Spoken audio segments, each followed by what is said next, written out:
एक होती है कृपा, एक होती है हरि कृपा, एक होती है अति हरि कृपा। 3 कृपाओं का स्वरूप है।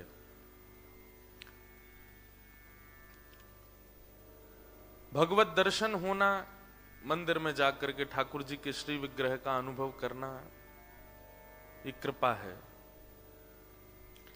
फिर उसके प्रति विग्रह ना होकर के ठाकुर जी की भावना होना, ये भाव ही ना आना कि ये विग्रह है, ये हरि कृपा है। और उन्हीं ठाकुर जी की लीलाओं के लीलात्मक भाव का फिर उसी विग्रह में दर्शन करना, उन्हीं स्वरूप में अनुभव करना, ये अति हरि कृपा है। बिना श्रवण कथा के वो होता नहीं। आप मंदिर जाकर के क्या दर्शन करते हैं? ठाकुर जी का श्री विग्रह है, आज ऐसे वर्ण की पोशाक पहनी है, ऐसी माला पहनी है, पुजारी जी ने ऐसे आरती की, आदि आदि, ये सब केवल इतना ही रोज देखते हैं तो फिर आप वो अनुभव नहीं कर पा रहे हैं जिस अनुभव की स्थिति होनी चाहिए। हर दिन ठाकुर जी एक लीलात्मक भाव में रहते हैं और उस लीलात्मक भाव का अनुभव गुरु कृपा से ही होता है। वंशी पकड़े हैं, त्रिभंग लली ठाकुर जी खड़े हैं, ये तो सबको ही दिख रहे हैं, पर आपको उसमें विशेष क्या दिख रहा है? ये भगवत कृपा है। और ये ऐसे सत्रों से, गुरुजनों की कृपा से, वैष्णव संग से वो अनुभूतियां होनी प्रारंभ हो जाती हैं, जैसे श्री कुंभन दास जी को होती है, जैसे श्री सूरदास जी के तो नेत्र ही नहीं है, फिर भी वह अनुभव करते हैं ठाकुर जी के स्वरूप का। प्रसिद्ध कथा है कि सूरदास जी रोज ठाकुर जी का दर्शन करने जाते थे। नेत्र उनके पास थे नहीं, तो जैसे दर्शन करने के लिए जाते तो सब लोग दर्शन करते, सूरदास जी उस पद का गायन कर देते कि आज ठाकुर जी लग कैसे रहे हैं, और सब आश्चर्यचकित हो जाते, इनको किसने बताया? ये तो देखे ही नहीं सकते, ये तो अंधे हैं। फिर इनको कैसे अनुभव हो जाता है कि ठाकुर जी कैसे रूप में है? किसी दिन ठाकुर जी पीत वस्त्र पहनते, तो जैसे पर्दा खुलता सब लोग तो दर्शन करते, सूरदास जी पीछे खड़े खड़े गाते, पीत वसन मन भावे, पीत वसन मन भावे, हरि को पीत वसन मन भावे, हरि को पीत वसन मन भावे। कभी ठाकुर जी मोर मुकुट पहन करके खड़े तो मोर मुकुट की छवि पे वारी जाऊं, छवि पे वारी जाऊं, मोर मुकुट की छवि पे वारी जाऊं, मुकुट की छवि पे वारी जाऊं। और फिर सब वर्णन कर देते, केवल ऐसा ही नहीं कि रंग बता दिया, मुकुट बता दिया, वर्णन कर देते कि आज ठाकुर जी ने श्रृंगार में माला कैसी पहनी है, उस माला में नग कैसे लगे हुए हैं, उन नगों के नीचे मोती कैसा चमक रहा है, यहां तक कि ठाकुर जी ने आज भोग क्या लगाया वो तो किसी को भी नहीं पता। आज ठाकुर जी ने कढ़ी पाई है, पकौड़ी पाई है, उसके साथ में रबड़ी पाई है, और ठाकुर जी ने आज छाछ पाई है, आदि सब वर्णन कर देते। और दर्शनार्थी दर्शन कम करते, सूरदास जी की बात सुनकर के आश्चर्य करते, बोले इनको कौन बता देता है। एक दिन पुजारियों ने विचार किया, बोले रोज आकर के गा देते हैं, आज नीले वस्त्र हैं, आज पीले वस्त्र हैं, आज श्वेत वस्त्र हैं, आज ठाकुर जी ऐसे हैं, आज ठाकुर जी ऐसे हैं। मॉनिटर से ये हटवा दो, तबला और बेंजो।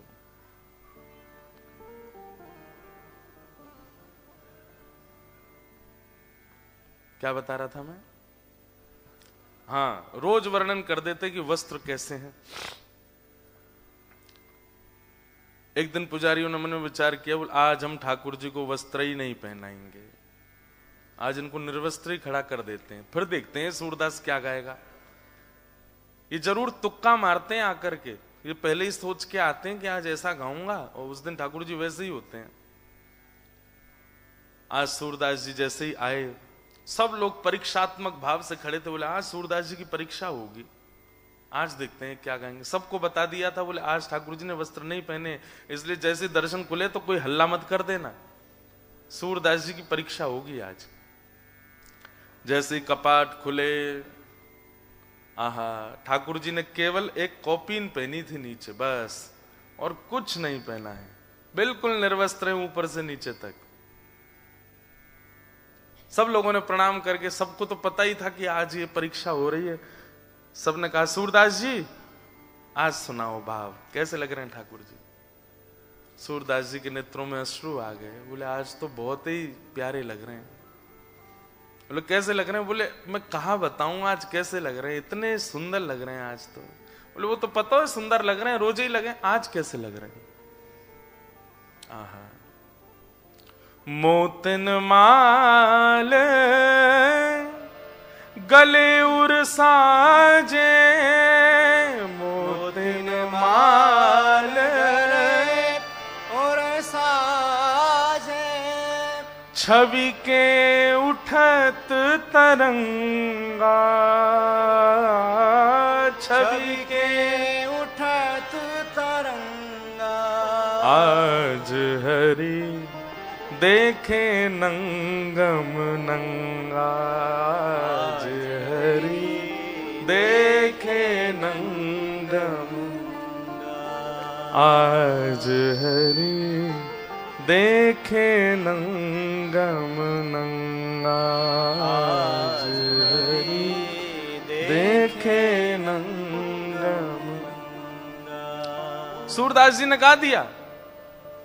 बोले आज मोतियों की माला गले में पहनी है। बोले वो तो हमको भी दिख रहा है, और क्या है बताओ, विशेष क्या है? सूरदास जी बोले मत बुलवाओ। बोले नहीं नहीं बोलो। बोले आज हरि देखे नंगम नंगा, आज हरि देखे। भैया इतना सुनते ही सब वहां तो सजल नेत्र हो गए सबके। बोले हे सूरदास जी आप अद्भुत हैं, आज तो भैया हमारी कड़ी परीक्षा है रही है। माइक हम यहाँ पैर में दबानो पड़ रहा, नहीं छोड़ दें तो ये गिर जाए नीचे, ऊपर से यहाँ ऐसे थोड़ी आपकी परीक्षा होती है, हम सबकी परीक्षा, हमारी तो सबसे ज्यादा होती है।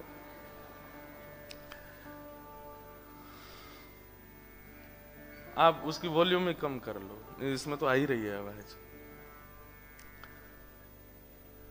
तो सूरदास जी को बिना नेत्रों के अनुभव हो जाता है ठाकुर जी का। अंत तो गत्वा सबने सूरदास जी से इस रहस्य को जानना चाहा कि कोई टोना है, कोई टोटका है, कोई मंत्र विधि है, कोई तंत्र विधि है, ये है क्या? आपको ये अनुभव कैसे हो रहा है? आपको ठाकुर जी का साक्षात्कार कैसे हो जाता है?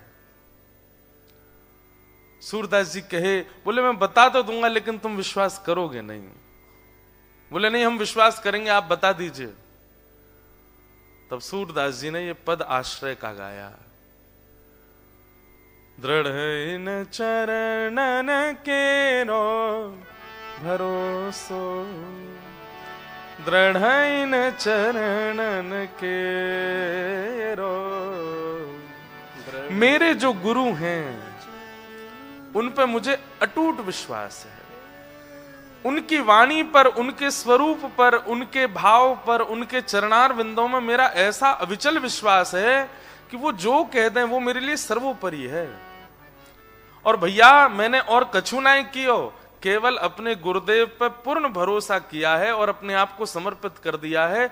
जब से ये भाव मैंने प्रकट किया है अपने गुरु के प्रति, तब से ही ये अनुभव होने लगे हैं कि बिन नेत्रों के मुझे ठाकुर जी का अनुभव होता है, बिन नेत्रों के मुझे ठाकुर जी का दर्शन होता है। सोचो, श्री वल्लभ नख चंद्र छटा बिन सब जग माही, अंधेरो भरोसो दृढ़ इन चरणन केरो। अपने गुरु के चरणों के अलावा ये विश्वास मैंने किसी को दिया नहीं। जैसे कैसा भरोसा होना चाहिए गुरु के प्रति, जैसे एक बालक को अपनी मां का होता है। भूख लगी है, प्यास लगी है, गर्मी लगी है, सर्दी लगी है, वो उसको पता है कि मेरी मां मेरा ध्यान कर लेगी। मां मुझे भूख लगी है, बस इतना एक बार कहता है, इतने में तो मां व्यवस्था कर, और कहना भी नहीं पड़ता, उसके आव भाव से ही मां समझ जाती है कि इसको भूख लगी, अब इसको कुछ खिलाओ, अब इसको प्यास लगी कुछ पिलाओ, अब ये रो रहा है, इसको कहीं दर्द है।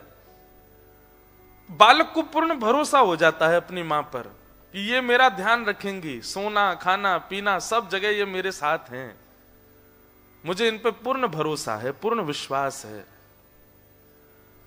ठीक वैसा ही विश्वास गुरु के प्रति हो जाए।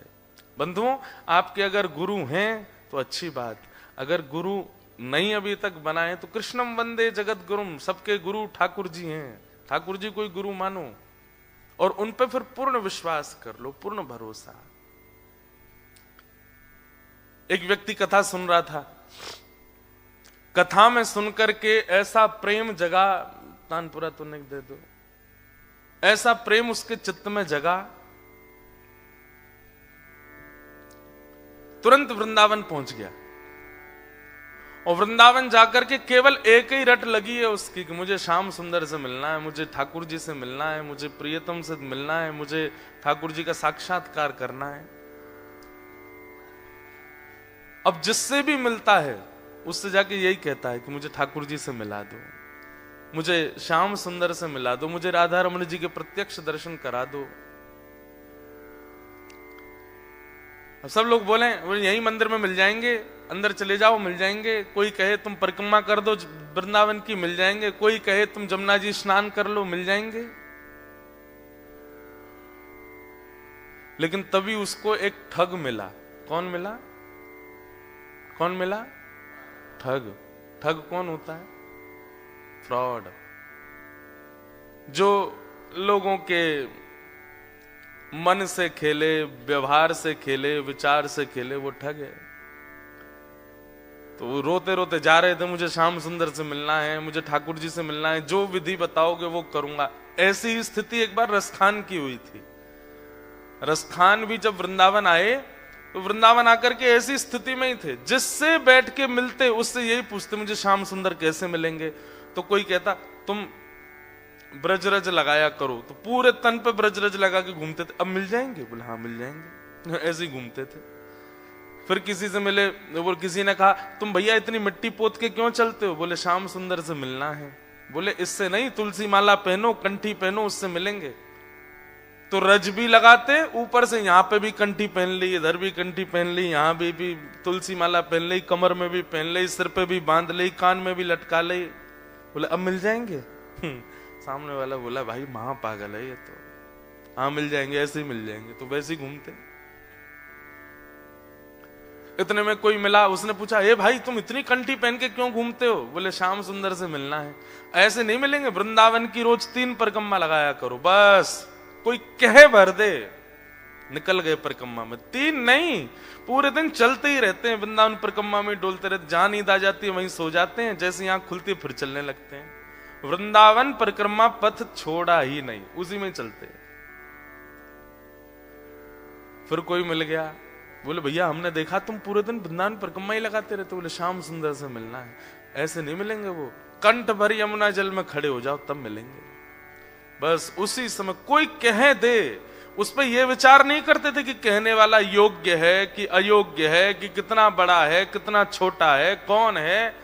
कह दे कि ऐसे ठाकुर जी मिलेंगे, वही करने लगते। हाँ, सब जगह ढूंढा, सब प्रयास किए, उनकी इस भोलेपन पर, उनके इस विश्वास पर कि कोई भगवत प्राप्ति का मार्ग सहज बता दे, उसी को करने लगते हैं। इतने प्रसन्न हो गए ठाकुर जी इस भाव से। देखो दुरो एक कुंज कुटीर में। रसखान को एक दिन ठाकुर जी दिख गए और जैसे ही ठाकुर जी दिखे बावड़े होकर के रसखान डोलने लगे। किसी ने पूछा, बोले क्या हुआ? बोले मुझे ठाकुर जी मिल गए। किसी ने पूछा वर्णन तो करो, कैसे दिखे, कैसे मिले? तो जो वर्णन किया है ना रसखान ने, रसखान कहते हैं, देखो दुर्यों में कुंज कुटीर में, रहो पलोटत राधिका पायन। बोले मैंने कैसे देखा? सब जगह ढूंढा, मुझे नहीं मिले।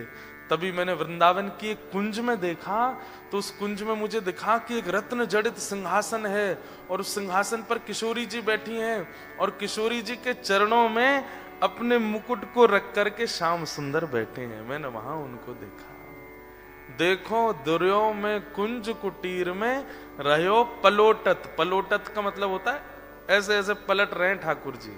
राधिका पायन, किशोरी जी के चरणों में लिपटा हुआ मैंने श्री कृष्ण को देखा। ये वुमेन एम्पावरमेंट वाले जो होते हैं ना, इनको कभी कभी ठाकुर जी को अपना एम्बेसडर बनाना चाहिए। श्री कृष्ण जैसा नारी सशक्तिकरण करने वाला मुझे आज तक नहीं दिखा। आप लोग जगन्नाथपुरी गए? नहीं भी गए होंगे तो जगन्नाथ जी का दर्शन चित्र में किया होगा। बड़े भैया इधर बैठते हैं, छोटे भैया इधर, बीच में बहन बैठती है, छोटी बहन है। और आप कभी जगन्नाथपुरी जाओगे ना, आपको सब दर्शन करने किसके जा रहे हैं? जगन्नाथ जी के। पर जगन्नाथ भगवान को जब आप देखोगे तो गर्भगृह का गेट इतना सा है और ठाकुर जी इतने बड़े बड़े हैं। तो आप जब देखोगे जगन्नाथ जी इतने ही दिखेंगे आपको, और बलभद्र जी इतने दिखेंगे, वो इधर बैठते हैं, जगन्नाथ जी इधर, सुभद्रा जी पूरी पूरी दिखती हैं। मानो इतनी जनसंख्या दर्शन करने के लिए आई है, तब भी ठाकुर जी ने बहन को आगे कर रखा, तुम दर्शन दो, तुम्हारी आराधना होगी। हमारे वृंदावन में आ जाओ, वहां पे भी ठाकुर जी, जो लोग व्रजरस नहीं जानते वो ठाकुर जी का नाम बोलते हैं, जो वृंदावन रस को जान गए हैं वो किशोरी जी का ही नाम बोलते हैं। उनको पता है कि बोले ठाकुर जी तो केवल दर्शन दे रहे हैं, चलेगी तो यहां किशोरी जी की। जब लाला थे तो यशोदा मैया सर्वोपरि, जब ने बड़े हुए तो किशोरी जी सर्वोपरि।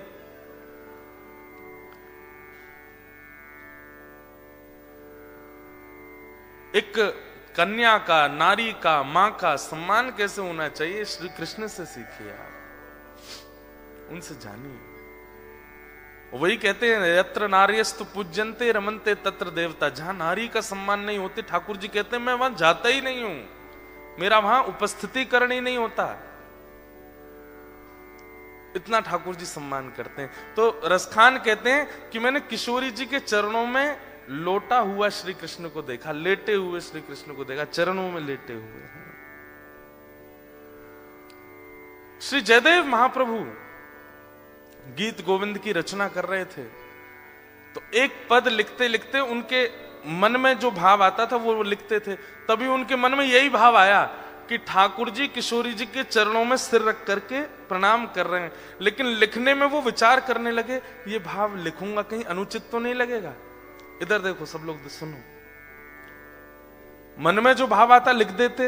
अब तभी मन में भाव आया कि ठाकुर जी किशोरी जी के चरणों में प्रणाम कर रहे हैं, तो मन में भाव आया, अब लिखते लिखते रुक गए जयदेव, कैसे लिखूं,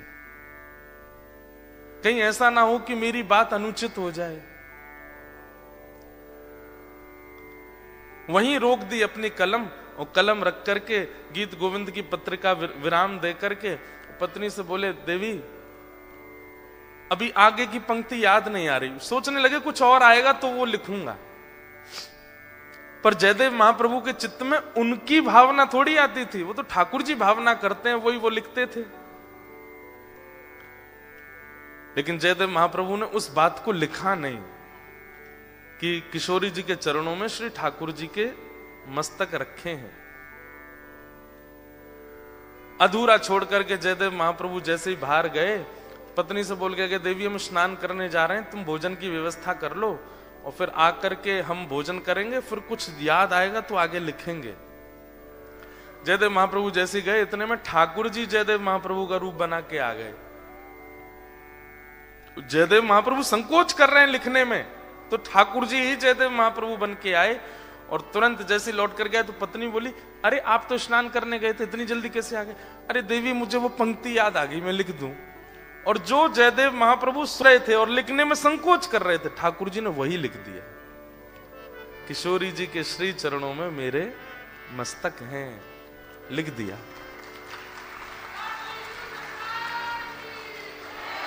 जैसे ही ये लिखा भाव लिखने के बाद ठाकुर जी बोले अब इतने से ही पूर्ति थोड़ी, इतनी दूर चल के आए, भोजन पानी करके जाएंगे। देवी भोजन लगा लिया तुमने? तो जयदेव महाप्रभु की पत्नी बोली आप स्नान नहीं करेंगे? बोले आज बिना स्नान किए पाएंगे, लाओ। वाह, आज सारे नियम तोड़ देंगे। बोले आज मैं बहुत प्रसन्न हूं, ऐसी पंक्ति लिखी है मैंने, मेरे को मन हो रहा है कि आज मैं बिना स्नान के प्रसाद पाऊं। पत्नी बोली जैसी आज्ञा, पति के आगे थोड़ी बोलना चाहिए। लीजिए, लगा करके प्रसाद दिया। जयदेव महाप्रभु के रूप में ठाकुर जी ने खूब प्रेम से पाया।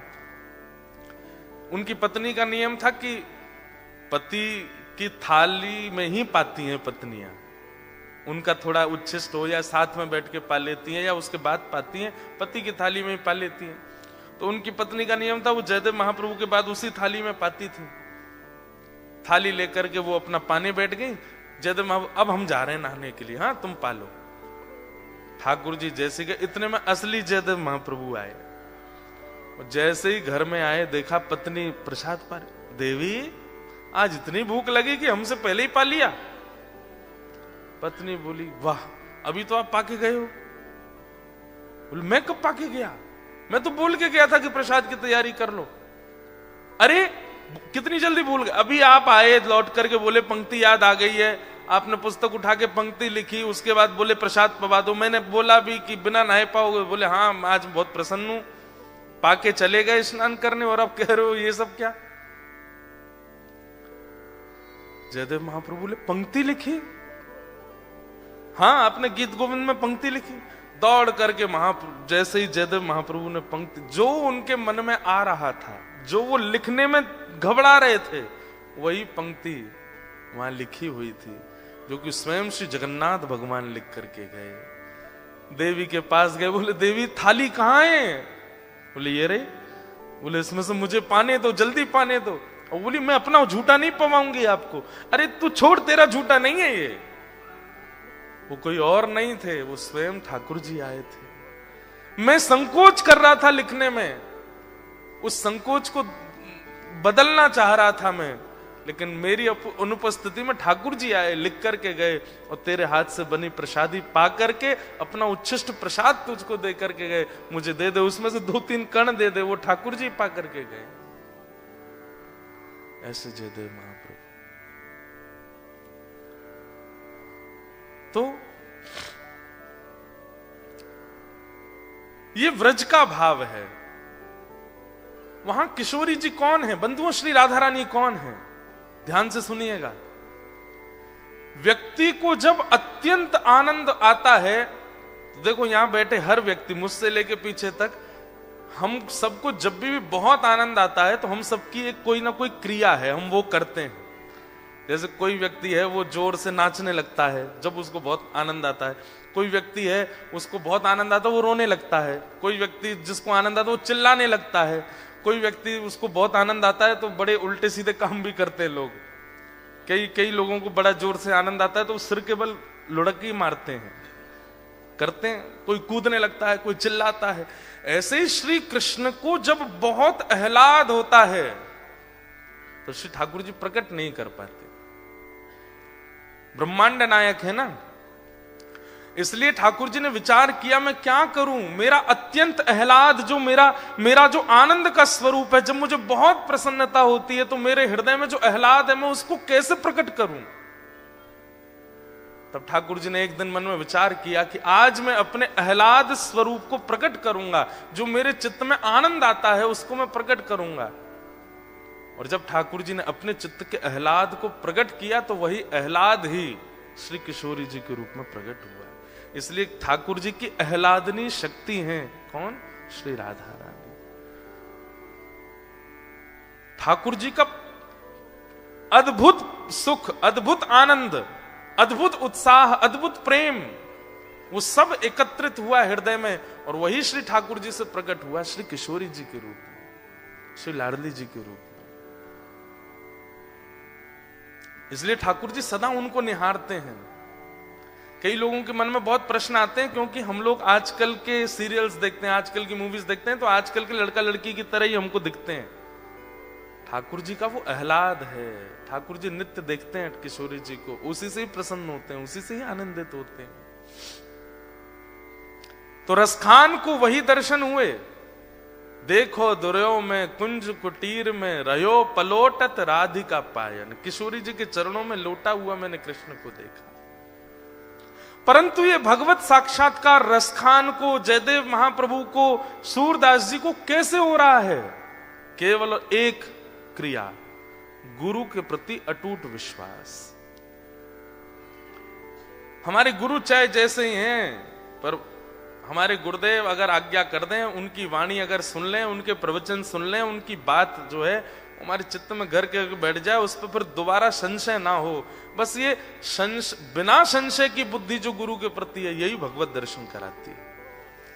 तो एक व्यक्ति को ठग मिला, वही बता रहे थे ना, वो सबसे पूछे मुझे ठाकुर जी कैसे मिलेंगे, तो इतने में ही सब बोलते मंदिर में चले जाओ, कोई कहता परिक्रमा लगाए आओ, कोई कहता ये कर लो, लेकिन नहीं मिले ठाकुर जी। तो रोता रोता एक गली में पहुंचा, तो वहां से एक ठग आ रहा था, उससे पूछने कि मुझे ठाकुर जी कैसे मिलेंगे।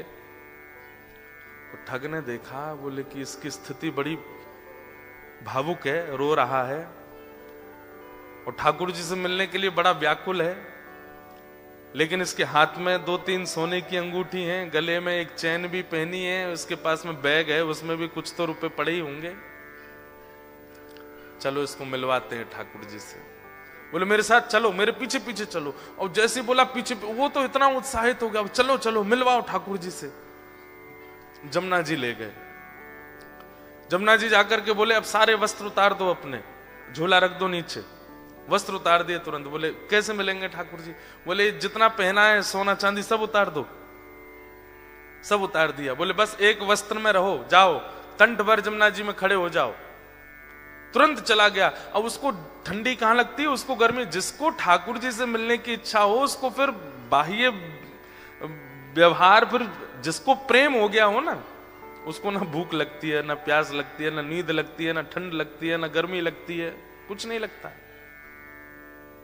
प्रेम अद्भुत वस्तु है। हम आप सब लोगों को जो होता है वो आकर्षण है। हम आप सब लोगों को जो होता है वो संसारी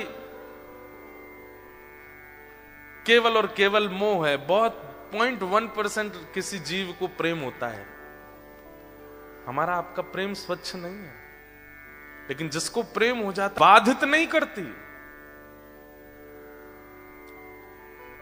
अपने प्रियतम को अगर देखना है तो कितनी भी ठंड पड़ रही हो, वो ठंड में जग जाएगा।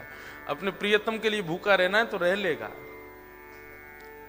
चला गया, यमुना जी में खड़ा हो गया कंठ भर जल में, और बोले नेत्र बंद कर लो। और नेत्र बंद करके श्री राधा पुकारते रहो। जब तक मैं कहूं नहीं तब तक आंख मत खोलना। जैसे ही ठाकुर जी सामने आएंगे मैं बोलूंगा कि आंख खोलो, तभी खोलना। तुरंत आंख बंद करके खड़ा हो गया। ठंड पड़ रही थी, कंठ भर जमुना जल में खड़ा है। श्री राधा श्री राधा श्री राधा श्री राधा। ठग ने सारे कपड़े उठाए, झोला उठाया, अंगूठी सब उसकी ली, भाग गया। वो बेचारा खड़ा है जमुना जी में। इतने में ही नुकुंज में विराजमान श्री किशोरी जी ठाकुर जी के पास गई। बोले श्याम सुंदर, देखो तो एक वैष्णव कितनी ठंड में जमुना जल में खड़ा होकर के मुझे पुकार रहा है। ठाकुर जी बोले तो क्या इसको दर्शन देना है? ठाकुर जी बोले इसने कोई ऐसा पुण्य तो किया नहीं है, ऐसे कोई इसके भजन साधन तो है नहीं इसको दर्शन। बोले कि आप वो करिए जो हम कह रही हैं, बस इसको दर्शन दे के आओ। देखो कितना बेचारा परेशान हो रहा है। ठाकुर जी बोले ठीक है जाता हूं। इतने में ठाकुर जी प्रकट हो गए और त्रिभंग ललित स्वरूप धारण करके जैसे ठाकुर जी प्रकट हुए, वंशी नाद करने लगे। वेणु की ध्वनि जैसी उसके कानों में पड़ी तो वो जोर से बोला श्री राधा श्री। अरे भैया ये वंशी कौन बजा रहा है? श्री राधा श्री राधा श्री राधा। ये चंदन की सुगंधी कहां से आ रही है? श्री राधा श्री राधा। ये अद्भुत तेज जैसा मेरे मुंह पे क्यों पड़ रहा है? अरे भैया ये कौन है सामने? ठाकुर जी बोले जिसको तुम ध्यान कर रहे हो, जिससे तुम मिलना चाहते हो, अरे सब जगह जा जाके कहते हो श्याम सुंदर से मिला दो, हम तुम्हारे सामने खड़े हैं, चलो नेत्र खोलो। वो बोला आपके बगल में मेरे गुरुजी खड़े हैं, उनसे बुलवाओ, वो अगर बोलेंगे नेत्र खोलो तो ही खोलूंगा।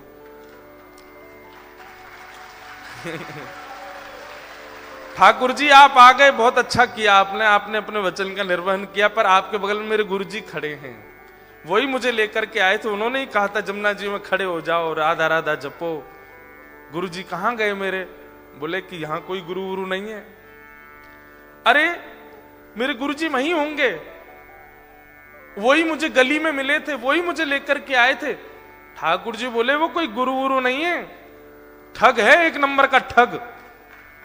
तो जो खड़ा था जमुना जी में बोला सुनो, मुझे पता है आप ठाकुर जी नहीं हो। क्यों? मेरे गुरु की निंदा कर रहे हो, चले जाओ यहां से, आप ठाकुर जी नहीं हो सकते। जिन गुरु जी ने आपसे मिलवाया या आपको मेरे सामने भेजा भी, उन्हीं गुरु की निंदा कर रहे हो, मुझे आपको नहीं देखना। ठाकुर जी बोले बड़ा पागल है, हमको क्या जम जा सर्दी में। ठाकुर जी वापस आ गए। श्री जी बोली दिया है दर्शन? अरे श्री जी कैसे पागलों के पास भेज देती हो आप? मैं 20 मिनट से वहां खड़ा था, उसको बोल रहा था नेत्र खोल करके दर्शन कर ले, मेरे यूं कह रहा बगल में गुरु जी होंगे, उनसे किब्बाओ। उसका गुरु वो ठग है, एक नंबर का चोरी करता है, ब्रजवासियों की चोरी करता है। उसको तो किसी दिन बताऊंगा मैं, उसको गुरु माने बैठा है। इनको इतनी बुद्धि नहीं किसको गुरु बनाना चाहिए, किसको मानना चाहिए, उसकी बात मान के बैठा है। श्री जी बोली या तो उसको दर्शन दे के आओ, नहीं तो हम नाराज हो जाएंगे। उसको दर्शन दो। बोले अरे वो गुरु की आज्ञा मानेगा। बोले तो गुरु को खोजो, पहले गुरु से बुलवाओ कि आंख खोल, दर्शन दे के आओ। ठाकुर जी बोले हे श्यामा जी आप कितनी भोली हो, कितनी सीधी हो, बताओ उस ठग ने जीवन में कुछ अच्छा नहीं किया, उसको मेरे दर्शन करवा दो। ठाकुर श्री जी बोली आप ये विचार क्यों करते हो कि किसी के पास योग्यता होगी तो ही दर्शन दोगे, अयोग्यों को दर्शन नहीं दे सकते। हमारे ब्रज में एक कथा बताते हैं कि जन्माष्टमी पहले आती है राधाष्टमी से। तो जन्माष्टमी पर एक होड़ होती है हमारे ब्रज में कि जन्माष्टमी बड़ी होगी कि राधाष्टमी बड़ी होगी, किसमें ज्यादा धूम मचेगी, इसकी होड़ होती है बड़ी। और ये होड़ आज से नहीं चल रही है, ये हमेशा से है। तो जब ठाकुर जी और श्री जी धराधाम पे लीला कर रहे थे, तब की एक ऐसी लीला है कि सारे ग्वाल बाल जो हैं ये प्रतिस्पर्धा में तैयारियां करते हैं कि अरे ललिता आवेगी, विशाखा आवेगी, चंपकलता आवेगी, इंदुलेखा आवेगी, सबरी आकर के देखेंगी और जैसे ही लाला की वैभव को दर्शन करेंगी आंख खुली रह जाएंगी उनकी। और ये सब भी जब जाती हैं ना ठाकुर जी के जन्माष्टमी उत्सव में, तो जाकर के देखती हैं इनने जैसो कियो या से 21 करनी है राधाष्टमी की तैयारी। तो अब की बार मधुमंगल श्रीदामा तन सुखा मन सुखा धन सुखा बोले लाला अब की बार कछु ऐसो करें कि हमारो लाला दानवीर दिखाई दे, हमारे लाला खूब दानी है ऐसा अनुभव हो। तो ठाकुर जी बोले कहा करेंगे? बोले लाला लड्डू बनवा में। बोले कितने लड्डू? बोले कोई गिनती नहीं, बनवा दें बस। और सबसे कहेंगे कि अपने अपने घर से पात्र लेकर के आओ, जितना बड़ा पात्र होगा उतने लड्डू भर के देंगे। बरसाने वारिन की आंख खुलनी चाहिए, देखो हमारो लाला कितनो दानवीर। कोई इतनी बड़ी परात लेके आवेगा तो वो भर के देंगे, और कोई छोटी कटोरी लेके आवेगा तो वो भर के, जितना बड़ा पात्र उतने लड्डू भर के देंगे। सब लोग इधर देखो। श्री जी आई सब सखीन के साथ। तो जैसे ही श्री जी पहुंची तो सब सखा सवरे सिर उठा के खड़े, देखिए हमारे लाला के कैसो दानवीर है हमारो लाला। सब लोगन को लड्डू भर भर के दे रहे हो, जितने बड़े बड़े पात्र। आप सबको ब्रजभाषा समझ आ रही है? आ रही है? बोले हमारो लाला देखो आपने, जितने बड़े बड़े पात्र सब लेकर के आ रहे हैं, सबन को भर भर के दे रहे है।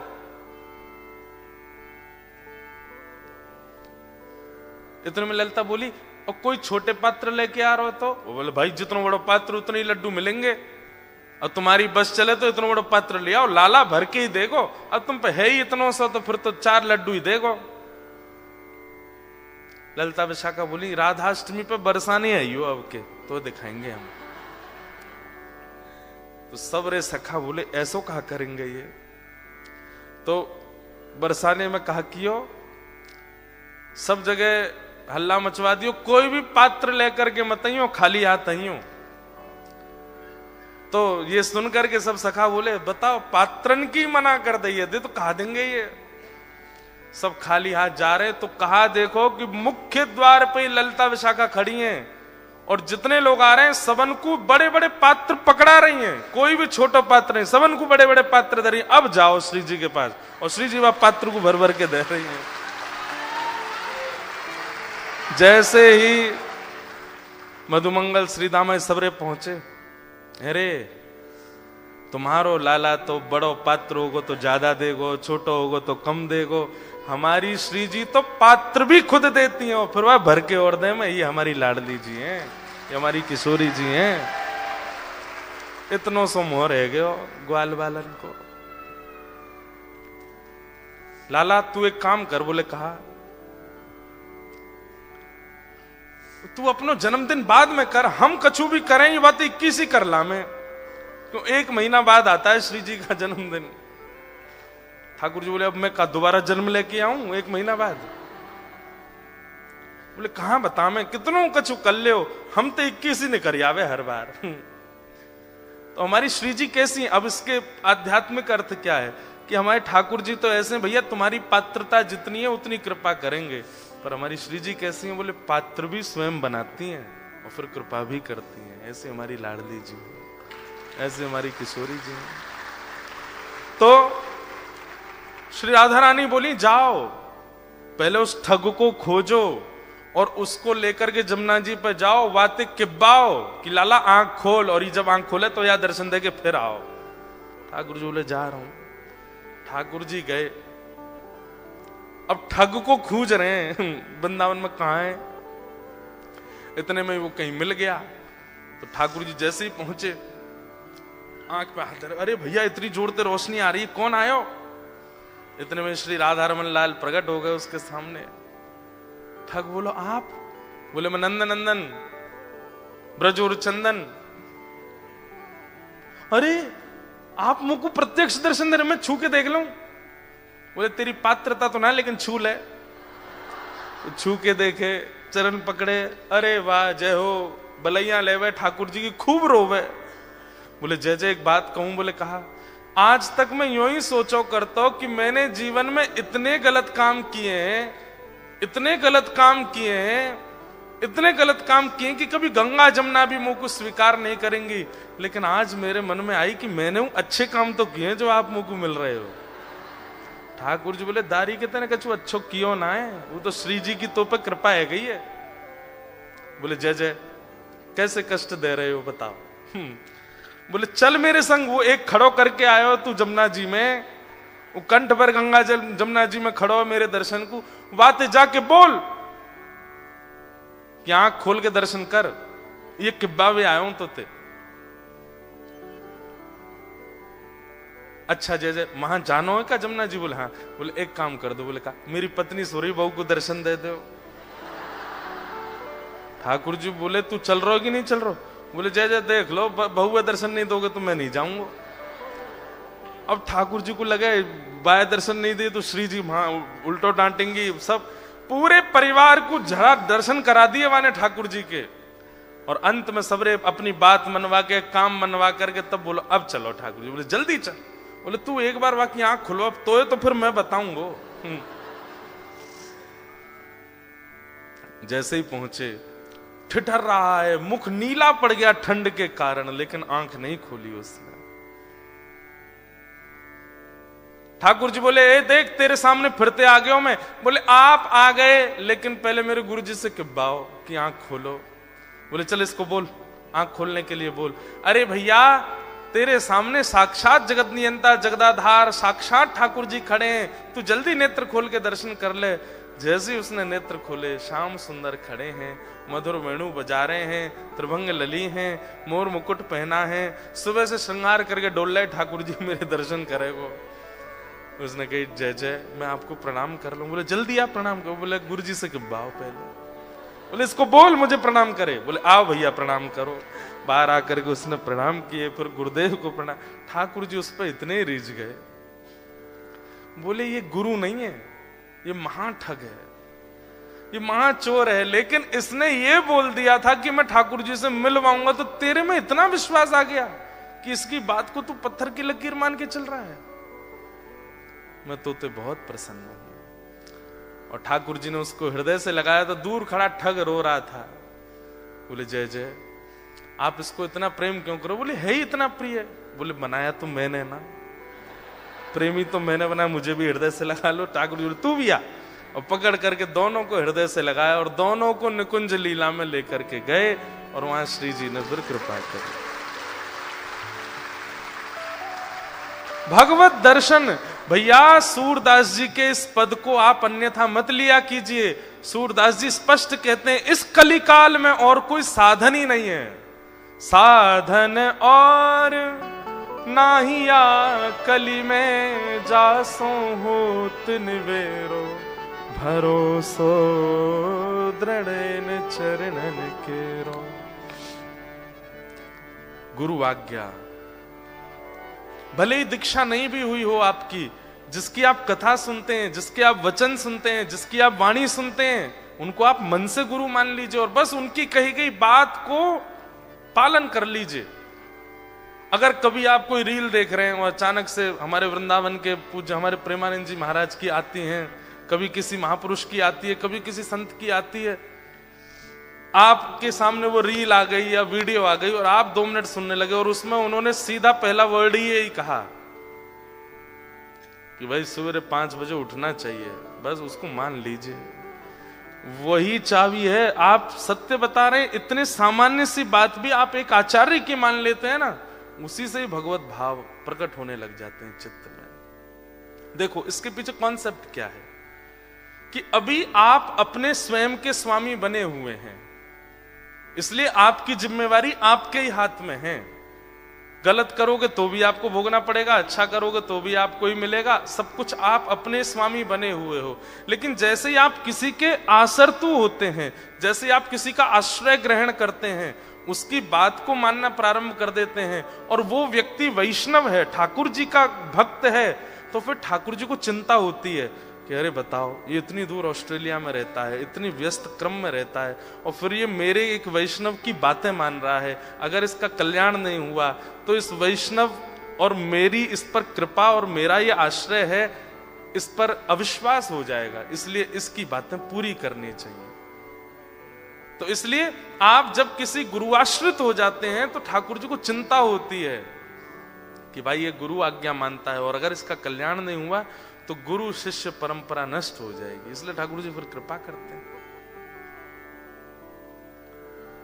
तो चाहे सूरदास हो, चाहे कुंभनदास हो, चाहे रैदास हो, चाहे मीराबाई हो, सबको दर्शन गुरु कृपा से। इसलिए एक आश्रय जीवन में गुरु का जरूर होना चाहिए, गुरु की कृपा निश्चित होनी चाहिए। कई बार गुरु दूर भी करा देते हैं ठाकुर जी से और कई बार समीप भी ले जाते हैं। जैसे मीराबाई अपने पूर्व जन्म में माधवी नाम की गोपी थी, लेकिन अपनी मां की बात मानी, उनकी मां ने पढ़ा लिखा करके भेजा। जब ये माधवी गोपी थी तब ये ठाकुर जी के एक सखा से इनका ब्याह हुआ था, मीराबाई का पूर्व जन्म में। तो जब ब्याह करके जा रही थी तो इनकी मां ने समझा, बोले सुन तेरा जो पति है ना उसका एक मित्र है, उसका नाम है कृष्ण। बोले अच्छा, वो जिसको देखता है उसको अपना बना लेता है, तेरा पातिव्रत धर्म कहीं नष्ट नहीं हो जाए, उसको मुख मत दिखाना अपना। मीराबाई बोली मान गई आपके। माधवी ने मान ली बात। जैसे ही वृंदावन आई तो ठाकुर जी को पता चली हमारो सखा ब्याह करके आयो है। ठाकुर जी दौड़ के पहुंच गए, अरे कहां है बहू? बोले भीतर बैठी है पालकी में। ठाकुर जी पालकी के भीतर घुस गए, छोटे से लाल जी हैं नेक्से से, भाभी जी नेक मुख दिखाई दो। घूंघट करके बैठी माधवी बोली तुम्हारा नाम क्या है? बोले मैं कन्हैया, मैं कुंवर कान। अरे तुमको तो बिल्कुल नहीं दिखाऊंगी, मेरी मैया ने मना किया है, तो को मुख ना दिखानो। अरे भाभी तू जाने ना है, मेरो मुख देखे हुए के काजे कितने कितने बड़े बड़े तपस्वी तपस्या करें तब जाए कि मेरो अनुभव होवे, और तुम वो अपना मुख नहीं दिखावेगी। माधवी बोली मैं पूरा जीवन घूंघट में निकाल दूंगी, मृत्यु पर्यंत घूंघट में रहूंगी, तो मुख नहीं दिखाऊंगी।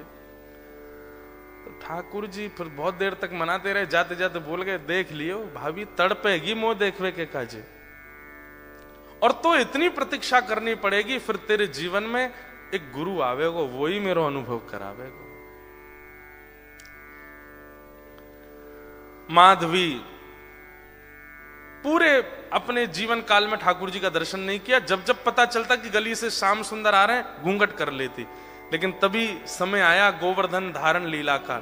जैसे ही ठाकुर जी ने नख पे गिरिराज जी धारण किए, सब ब्रजवासी वहां गए थे, तो जैसे ही पता चला अरे लाला ने पहाड़ उठा लियो, लाला ने पहाड़ उठा लियो, ये बात जैसी माधवी ने सुनी, बोले कि वो छोटे से कन्हैया ने पहाड़ उठाया? बोले हाँ। तो उसके मन में इच्छा हुई मैं देखूं तो सही कैसे उठाया। जैसे ही ब्रजवासियों को हटा करके वहां पहुंची जहां ठाकुर जी खड़े थे, जैसे ही उधर पहुंची तो ठाकुर जी के सामने आते ही नेत्र धुंधले हो गए, ठाकुर जी दिखे नहीं। अविरल अश्रुधार गिरने लगी, बार बार आंखें पहुंच के देखती है लेकिन ठाकुर जी नहीं दिखते उसको। तब अंत में चरणों में प्रणाम करती है, बोले जय जय मुते अपराध है गयो, मैंने अपनी मैया की गलत शिक्षा ले ली। अरे जाकू मुख दिखानो चाहिए, वासे छुपा लियो, कृपा करके दर्शन दो। ठाकुर जी बोले नहीं, अब तो तुमको प्रतीक्षा करनी पड़ेगी। अगर माधवी भी श्री जी के पास गई होती है ना, तो ठाकुर जी तभी मिल जाते। वो सीधी ठाकुर जी के पास गई। इसलिए हमारे ब्रज भाव में कहते हैं कि पहले वृंदावन जाती, पहले बरसाने जाओ, श्री जी को प्रणाम करो, तब वृंदावन आओ। लाला बड़ो टेढ़ो है, बहुत टेढ़ो है लाला। तो माधवी से भी गलती हुई, सीधी ठाकुर जी के पास गई। तो ठाकुर जी क्या बोले पता है? तो को मेरे दर्शन होंगे लेकिन न प्रतीक्षा करनी पड़ेगी। तो माधवी कितना, 1 दिन 2 दिन 10 दिन कितनी प्रतीक्षा करनी पड़ेगी बताओ? ठाकुर जी बोले 1 युग। कितना? अभी चल रहा है द्वापर, और हम दर्शन देंगे तुमको कलयुग में। माधवी तो रोने लगी, बोले तुम चिंता मत करो, उसके पीछे भी एक कारण है कि तुम्हारा कलयुग में प्रादुर्भाव लोगों के चित्त में प्रेम भक्ति को प्रकट करने के लिए होगा। तुम मेरी परम भक्ता मीरा के रूप में प्रकट होगी, और तुम्हारे जीवन में एक गुरु आएंगे, वो मेरा स्वरूप प्रदान करेंगे, तब तुमको मेरा अनुभव होगा। 1 युग प्रतीक्षा करी। एक बात तो है बंधुओं कि अविचल प्रेम यदि चित्त में आएगा तो वो प्रतीक्षा से ही आएगा, वो तड़फन से ही आएगा। मेलबर्न में जो सत्र हुआ था ना, वहां पे हमने वृत्रासुर की स्तुति कही थी।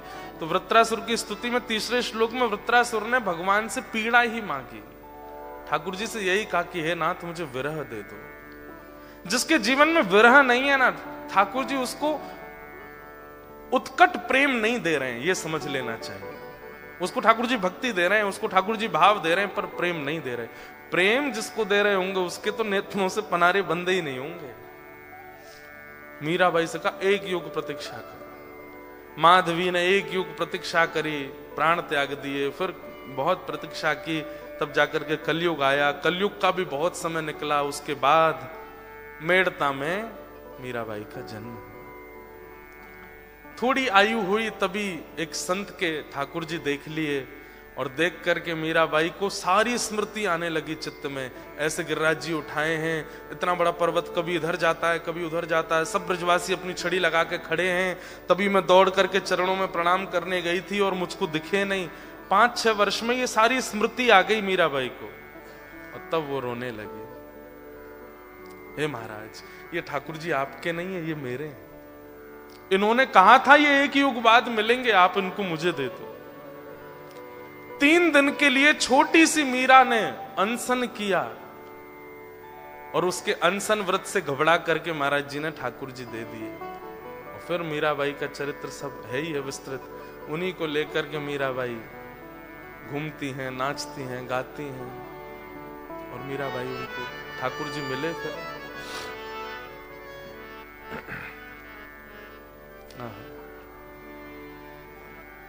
एक बहुत सुंदर भाव हमारे पूज्य गोवत्स महाराज जी गाते हैं, राधा कृष्ण जी महाराज। एकली खड़ी रे मीराबाई, एकली खड़ी, एकली खड़ी रे मीराबाई, एकली खड़ी।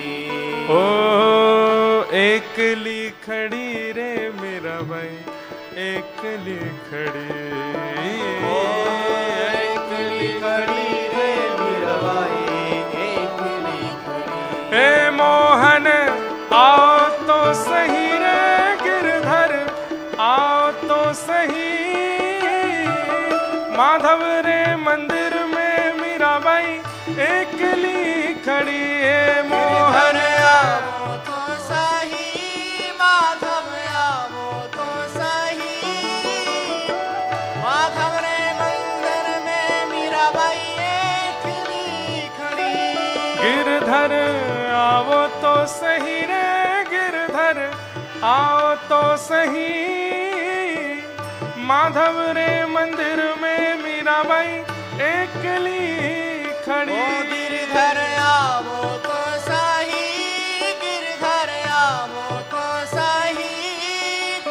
माधव रे मंदिर में मीराबाई एकली खड़ी। ओ एकली खड़ी रे मीराबाई, एकली खड़ी,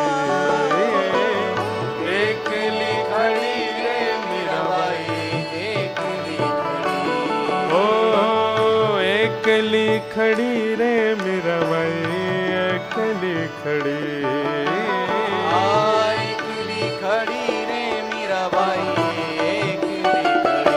हे गिरधर आओ तो सही, गिरधर आओ तो सही। माधव रे मंदिर में मीराबाई एकली खड़ी। ओ गिरधर आओ तो सही, गिरधर आओ तो सही।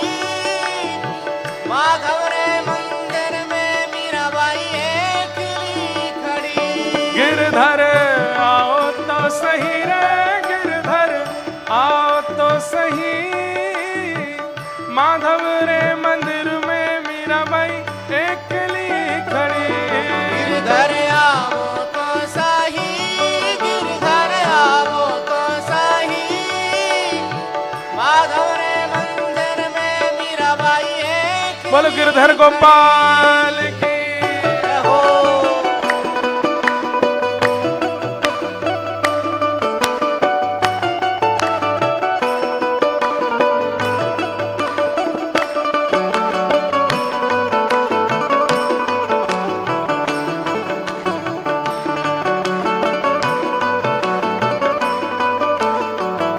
श्री राधा रमण लाल की।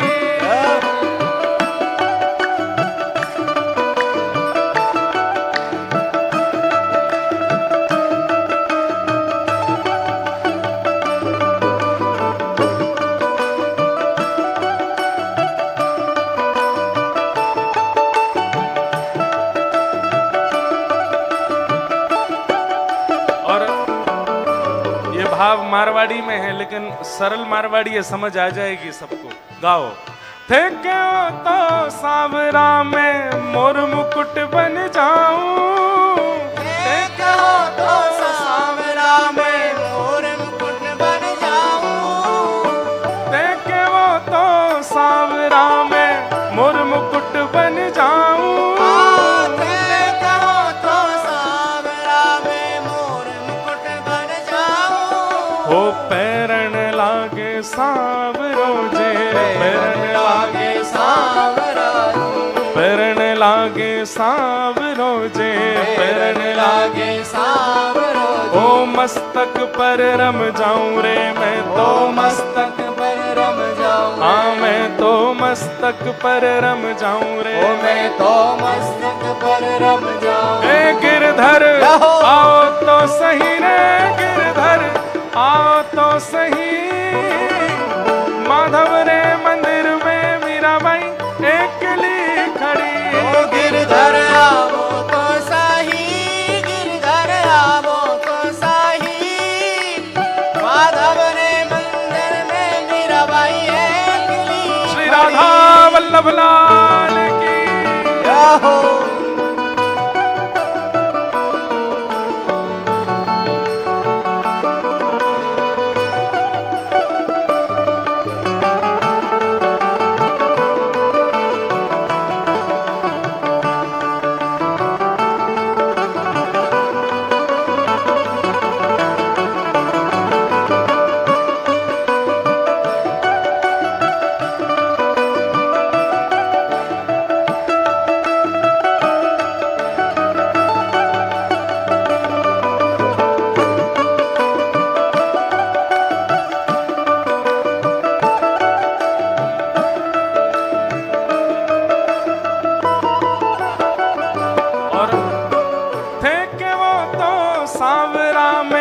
पुष्पहार बन जाऊं, थे हो तो सांवरा में पुष्पहार बन जाऊं।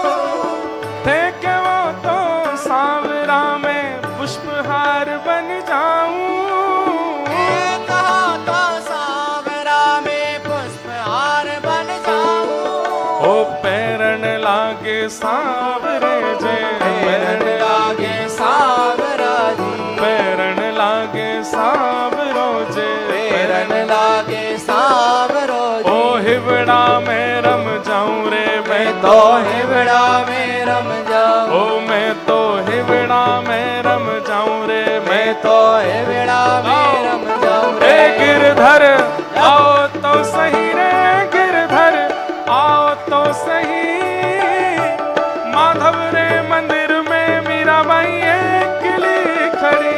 गिरधर आवो तो सही, गिरधर आवो तो सही, माधव रे मंदिर में मीराबाई अकेली खड़ी। देखो मीराबाई तो फिर भी भारत में बुला रही है, राजस्थान में बुला रही है, मेड़ता में बुला, आप तो ऑस्ट्रेलिया में बुला रहे हो। वहां फिर भी प्रकट होना संभव है, यहाँ कैसे आएंगे ठाकुर जी? वहां तो मीरा पुकार सकती है, यहाँ तो मीरा जैसे भाव खूब वेग से पुकारना पड़ेगा तब ठाकुर जी आएंगे। पता नहीं ठाकुर जी को वीजा ग्रांट होगा भी कि नहीं। भाव से बुलाना पड़ेगा, भुजा उठा के, गिरधर आओ तो सही रे, गिरधर आओ तो सही, माधव रे मंदिर में मीराबाई अकेली खड़ी। ओ गिरधर आवो तो सही, गिरधर आवो तो सही, माधव रे मंदिर में मीराबाई अकेली खड़ी। कितने सुंदर भाव हैं। थे के वो तो सांवरा में जमुना जल बन जाऊं। थे कहो तो सांवरा में यमुना जल बन जाऊं। थे के वो तो सांवरा में जल जमुना बन जाऊं। थे कहो तो सांवरा में जल यमुना बन जाऊं। नावण लागे सांवरो जे, नावण लागे सांवरो ओ जी, नावण लागे सांवरो जे, नावण लागे सांवरो। ओ मैं तो अंग अंग रम जाऊं रे, मैं तो अंग अंग रम जाऊं जी, मैं तो अंग अंग रम जाऊं रे, मैं तो अंग अंग रम जाऊं रे। रे। गिरधर आओ तो सही रे, गिरधर आओ तो सही, माधव रे मंदिर में मीराबाई अकेली खड़ी। ओ गिरधर आवो तो सही, गिरधर आवो तो सही, माधव रे मंदिर में मीराबाई अकेली खड़ी। ओ मोहन आओ तो सही, गिरधर आओ तो सही, माधव रे मंदिर में मीराबाई अकेली खड़ी। गिरधर आवो तो सही, गिरधर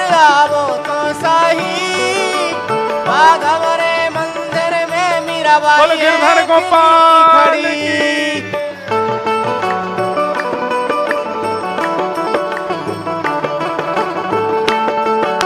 बोल वृषभानु के जमाई की।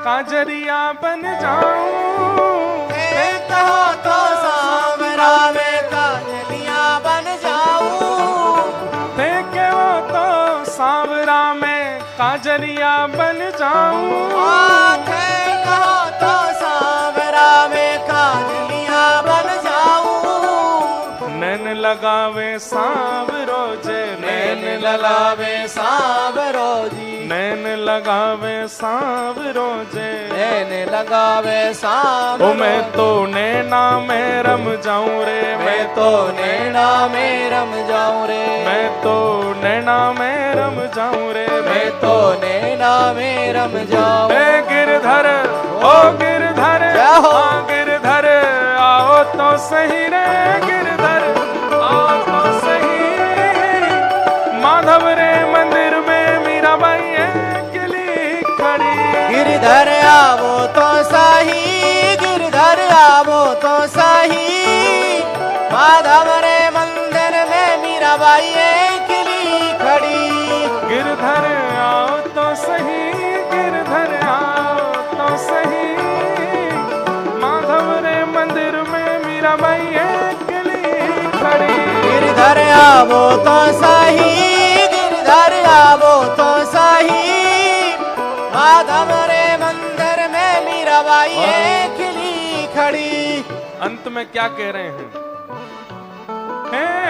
थे के वो तो सांवरा में पग पायल बन जाऊं, थे कहो तो सांवरा में पग पायल बन जाऊं, थे के वो तो सांवरा में पग पायल बन जाऊं, थे कहो तो सांवरा में पग पायल बन जाऊं, ओ नाचन लागे सांवरो जे, नाचन लागे सांवरो जी, नाचन लागे सांवरो जे, नाचन लागे सांवरो जी, नाचन लागे सांवरो जे, नाचन लागे सांवरो जी। मैं तो चरणा में रम जाऊं रे, मैं तो चरणा में रम जाऊं रे, मैं तो चरणा रे रम जाऊं रे, मैं तो चरणा में रम जाऊं रे। मोहन हे गिरधर, हे मोहन, आओ तो सही रे गिरधर, आओ तो सही। माधव रे मंदिर में मीराबाई अकेली खड़ी। ओ गिरधर आवो तो सही, माधव आवो तो सही, माधव रे मंदिर में मीराबाई अकेली खड़ी।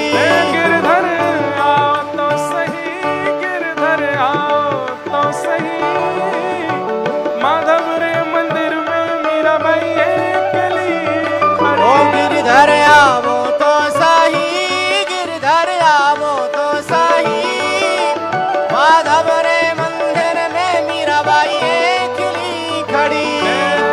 मैं गिरधर की गिरधर मेरो, मैं गिरधर की गिरधर मेरा, मैं गिरधर की गिरधर मेरो, मैं गिरधर की गिरधर मेरो, मैं नटवर की नटवर मेरो, मैं नटवर की नटवर मेरो, मैं नटवर की नटवर मेरो, मैं नटवर की नटवर मेरो, गिरधर की गिरधर मेरो, मैं गिरधर की गिरधर मेरो, मैं गिरधर की गिरधर मेरो, मैं गिरधर की गिरधर हे मोहन, मेरो। हाँ गिरधर, हे गोविंद आओ तो सही गिरधर, आओ तो सही।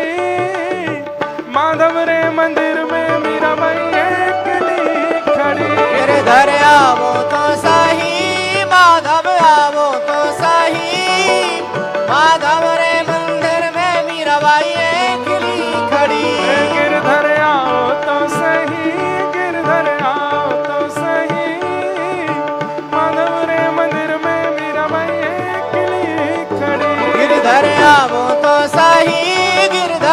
वो तो सही।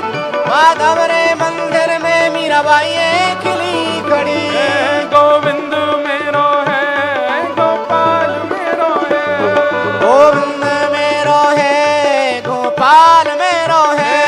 गोविंद मेरो है गोपाल मेरो है।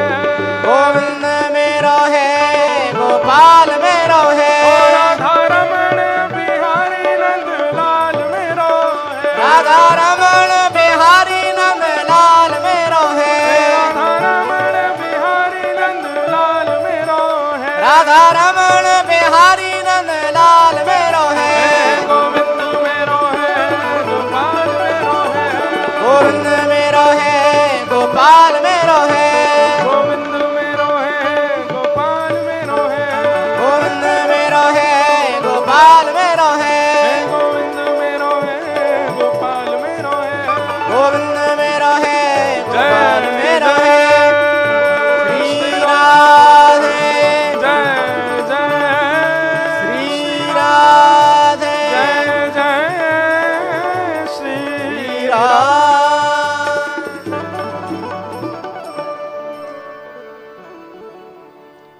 एकली खड़ी रे मीराबाई एकली खड़ी। ओ एकली खड़ी रे मीराबाई एकली खड़ी। गिरधर आओ तो सही गिरधर आओ तो सही। माधव रे मंदिर में मीराबाई एकली खड़ी। गिरधर आवो तो सही गिरधर आवो तो सही। माधव रे मंदिर में मीराबाई एकली खड़ी। बोलो वृंदावन बिहारी लाल लाल की जय। Two cars parked at the roundabout need to move immediately. Reported by truck driver. एक गाड़ी का नंबर है BN63GX मित्सुबिशी और दूसरी है EEU08G किया। जिनकी भी हैं वो कर दें, नहीं तो हम तो अपना बोरिया बिस्तर बांध के जा रहे हैं आज। आपको ही चक्कर काटने पड़ेंगे। बंधुओं, मैं एक बात कहता हूं कथा में कि दर्शनार्थियों में हजारों लोग जाते हैं दर्शन करने ठाकुर जी के। हजारों लाखों लोग ठाकुर जी का दर्शन करते हैं, ये बड़ी बात नहीं है।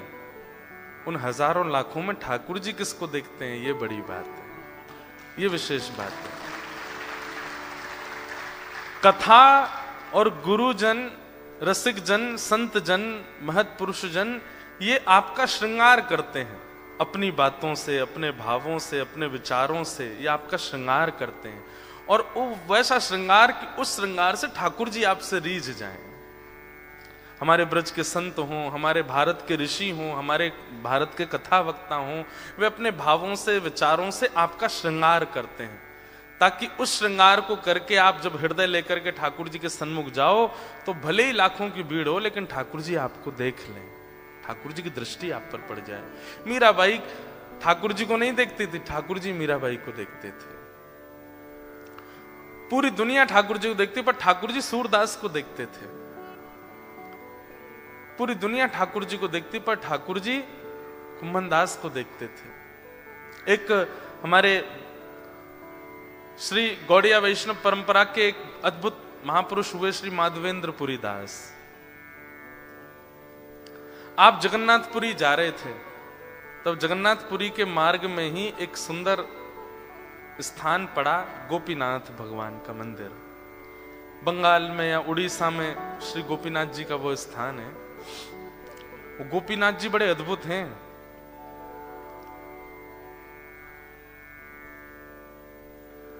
मैंने एक जगह कथा सुनी थी उनके विषय में कि जो हमारे जगन्नाथपुरी या संभवतः बंगाल में है, खीर चोरा गोपीनाथ, उनका नाम क्या है? खीर चोरा गोपीनाथ। उड़ीसा में है जी भैया, सॉरी। हाँ, पहले बंगाल और उड़ीसा एक ही थे लगभग। तो पी लो।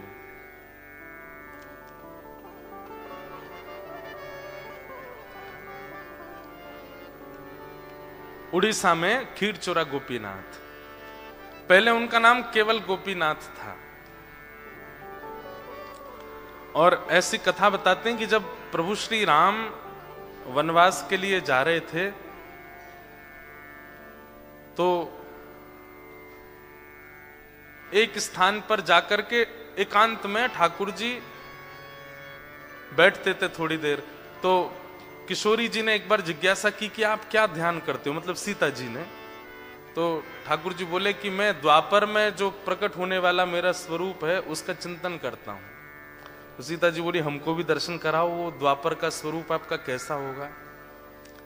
तो राम जी बोले समय आने पर कराएंगे। तो राम जी रोज एक गुफा में जाते, वहां मना कर रखा था ना तो लक्ष्मण जी आना ना सीता जी आना, और एकांत में बैठ के राम जी अपने हाथों से ही ठाकुर जी का स्वरूप बनाते, अपना ही स्वरूप बना रहे थे द्वापर का। कहते हैं कि वही राम जी के द्वारा प्रतिष्ठित प्रकट स्वरूप वही गोपीनाथ जी हैं। उस रूप को देख करके सीता जी इतनी भाव विह्वल हो गई कि राम जी बगल में खड़े हैं, राम जी से कभी दृष्टि हटती नहीं थी सीता जी की, लेकिन गोपीनाथ जी का रूप देख करके सीता जी बोली आपसे ज्यादा प्रिय तो ये लग रहे हैं, कृपा कीजिएगा कि हमको भी अवसर मिले द्वापर में। बोले कि आप तो श्री जी बन के आओगे ही, आपको तो आस्वादन होगा ही इस स्वरूप का। इतना सुंदर मधुर स्वरूप है ठाकुर जी का। तो माधवेंद्रपुरी दास जगन्नाथ दर्शन करने के लिए जा रहे थे। मैं ये बता रहा हूं कि ठाकुर जी लाखों की भीड़ में किसको देखते हैं। तो रास्ते में स्थान पड़ा, वहां गोपीनाथ जी का मंदिर था। तो माधवेंद्रपुरी पाद जी के चित्त में आया कि दर्शन कर लूं ठाकुर जी को। आज भी वहां नियम है कि 12 कुल्हड़ खीर का भोग लगता है ठाकुर जी को। और फिर ठाकुर जी के भोग के बाद शयन में जो लोग दर्शन करने जाते हैं उनको थोड़ा थोड़ा तिनका उस कुल्हड़ में से प्राप्त होता है, 12 कुल्हड़ों में से। तो माधवेंद्रपुरी जी दर्शन कर रहे थे ठाकुर जी की मधुर छवि का, त्रिभंग लली श्याम सुंदर वहां विराजमान। वो तो दर्शन करने में इतने आसक्त हो गए, इतने उन्मुक्त हो गए कि दर्शन करते करते नेत्रों से अविरल अश्रुधार। बंधु एक बात कहें, हमारी ब्रज परंपरा में कहते हैं कि ठाकुर जी के दर्शन करने गए और सूखे नेत्रों से ही दर्शन कर आए, तो यूं समझियो कि ठाकुर जी ने तुमको नहीं देखा है। अगर ठाकुर जी आपको देख लेंगे तो आपके नेत्र भीग जाएंगे। हम लोग पता है पाषाण मान के दर्शन करते हैं, इसलिए हमारे नेत्रों में सजलता नहीं आती। नहीं तो संसार में किसी अति आकर्षक का दर्शन जब करते हैं तो हमारे नेत्र पलक नहीं झपकते, हमारे नेत्र आसक्त होते हैं, रोंगटे खड़े हो जाते हैं। या फिर कभी कभी मुझे तो अनुभव होता है, छोटे छोटे बालकों के कभी मैं रूप देखता हूं, उनके मुखमंडल पर जो मासूमियत होती है, जो बहुत सरलता सहजता और जो प्रिय भाव होता है ना, कभी कभी उससे सजल जैसे नेत्र हो जाते हैं कि कितने भोले हैं, कितने सीधे हैं। मेरे को तो ये भाव आता है बच्चों को देख, तुम काहे को आ गए संसार में, ये संसार अच्छा नहीं है भैया, तुम इतने सीधे इतने भोले इतने प्यारे प्यारे हो, अभी आगे चल कर के संसार बहुत गुड़ खिलाएगा, काहे को आ गए। ऐसे भाव आते हैं। तो जब भी हमारे सामने बच्चे आते छोटे से, मैं गोदी में ले लेता हूँ, हृदय से लगाता हूँ, खेलता हूँ। मैंने कि चलो अभी प्रेम ले लो, आगे चल के तो जाने क्या क्या मिलेगा। तो कभी कभी सजल हो जाते नेत्र उनके उस भाव को देख के, उनके उस सरलता को देख के। कितने सरल हैं, 10 साल बाद चतुर हो जाएंगे, 15 साल बाद यही चंट हो जाएंगे। इन्हीं के दिमाग में जाने कैसे कैसे भाव, और ये है नहीं, हम डालेंगे उनके अंदर, हम ही लोग सिखाएंगे उनको ये सब। ये सब भाव से कभी कभी बड़ा भाव आता है चित्त में। ठाकुर जी के रूप को देख करके नहीं आता, ये हमारा दुर्भाग्य है। हमारे ब्रज रस में कहते हैं कि ठाकुर जी को देखो तो नेत्र सजल हो रहे हैं, भीगे नेत्रों से ठाकुर जी को देखो। और ये भीग नहीं रहे जबरदस्ती कहीं जो है का विक्स विक्स लगा के मत चले जाना। महाराज जी बोले जगन्नाथपुरी में तो ऐसा होता है, जैसे ही आप जगन्नाथ जी के दर्शन करने जाओगे तो वहां के पुजारी जी ऐसे कपूर लगाएंगे आपके, उससे क्या है कि थोड़ी भीग जाते हैं नेत्र। वो कहते हैं बोले तुम में इतने भाव हैं नहीं, कि तुम भीगे नेत्रों से देखो, लो हम ही कपूर लगा देते हैं। भीगे नेत्रों से देखो ठाकुर जी को।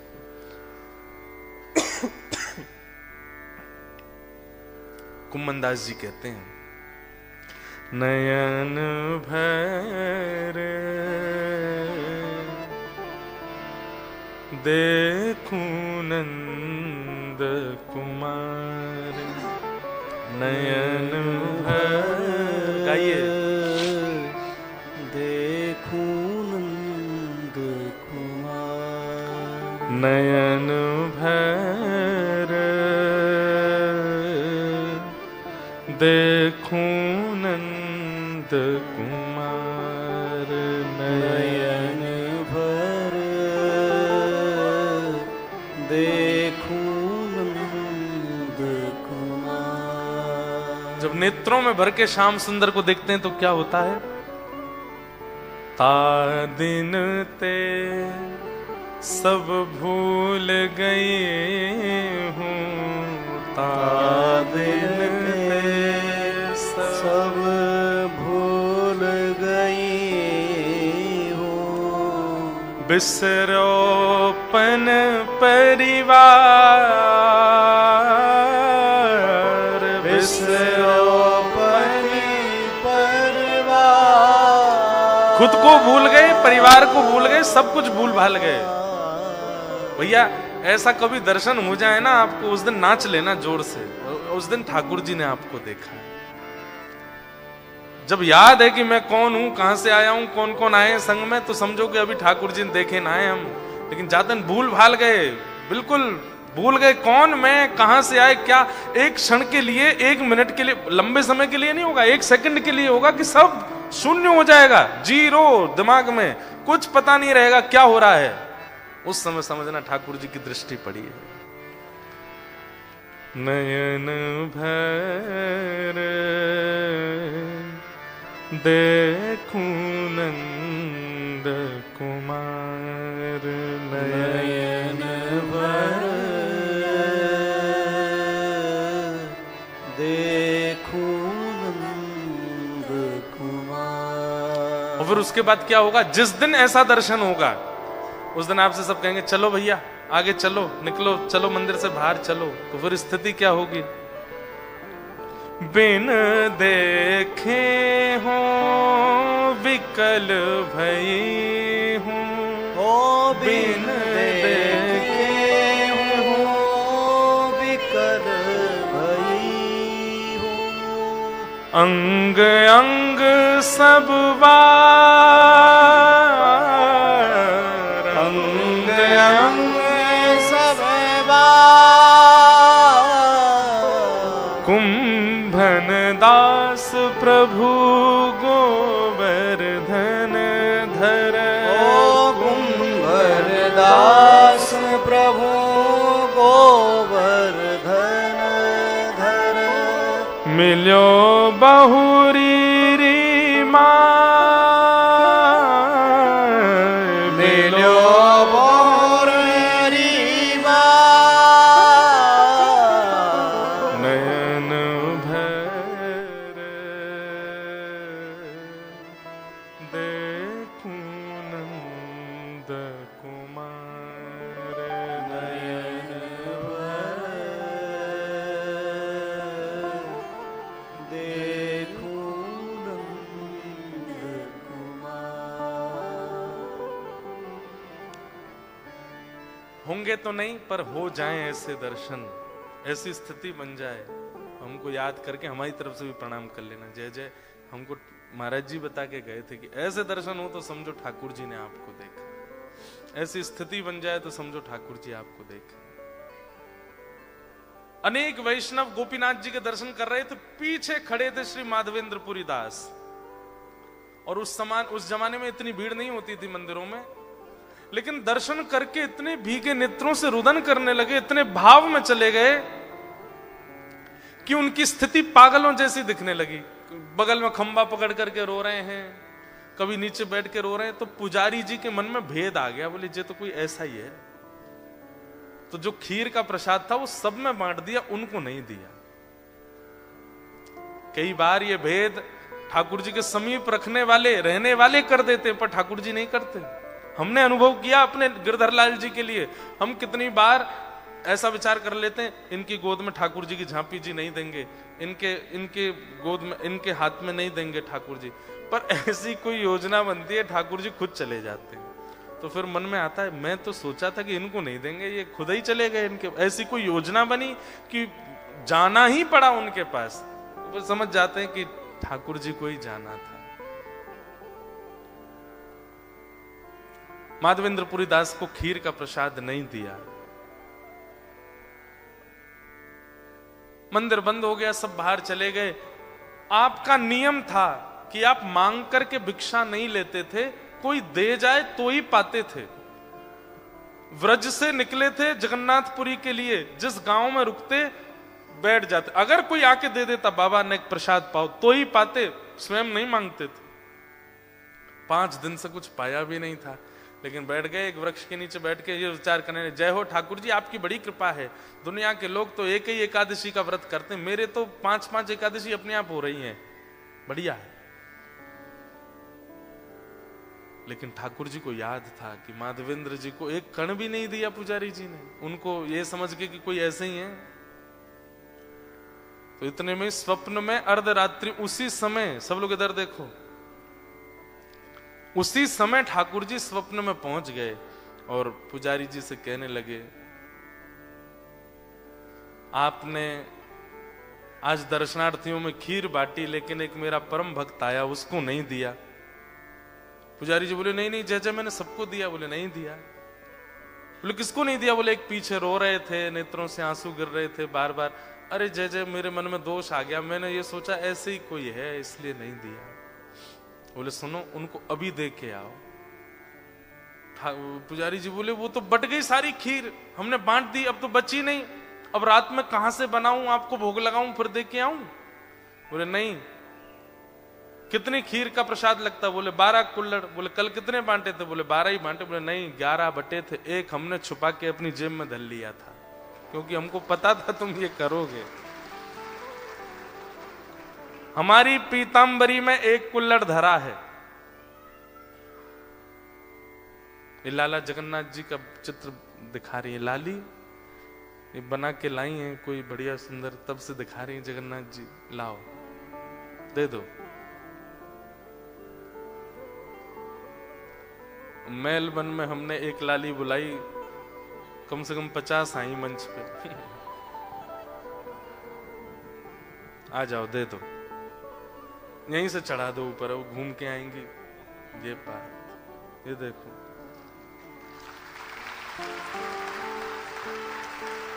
वाह बहुत सुंदर। आद्या।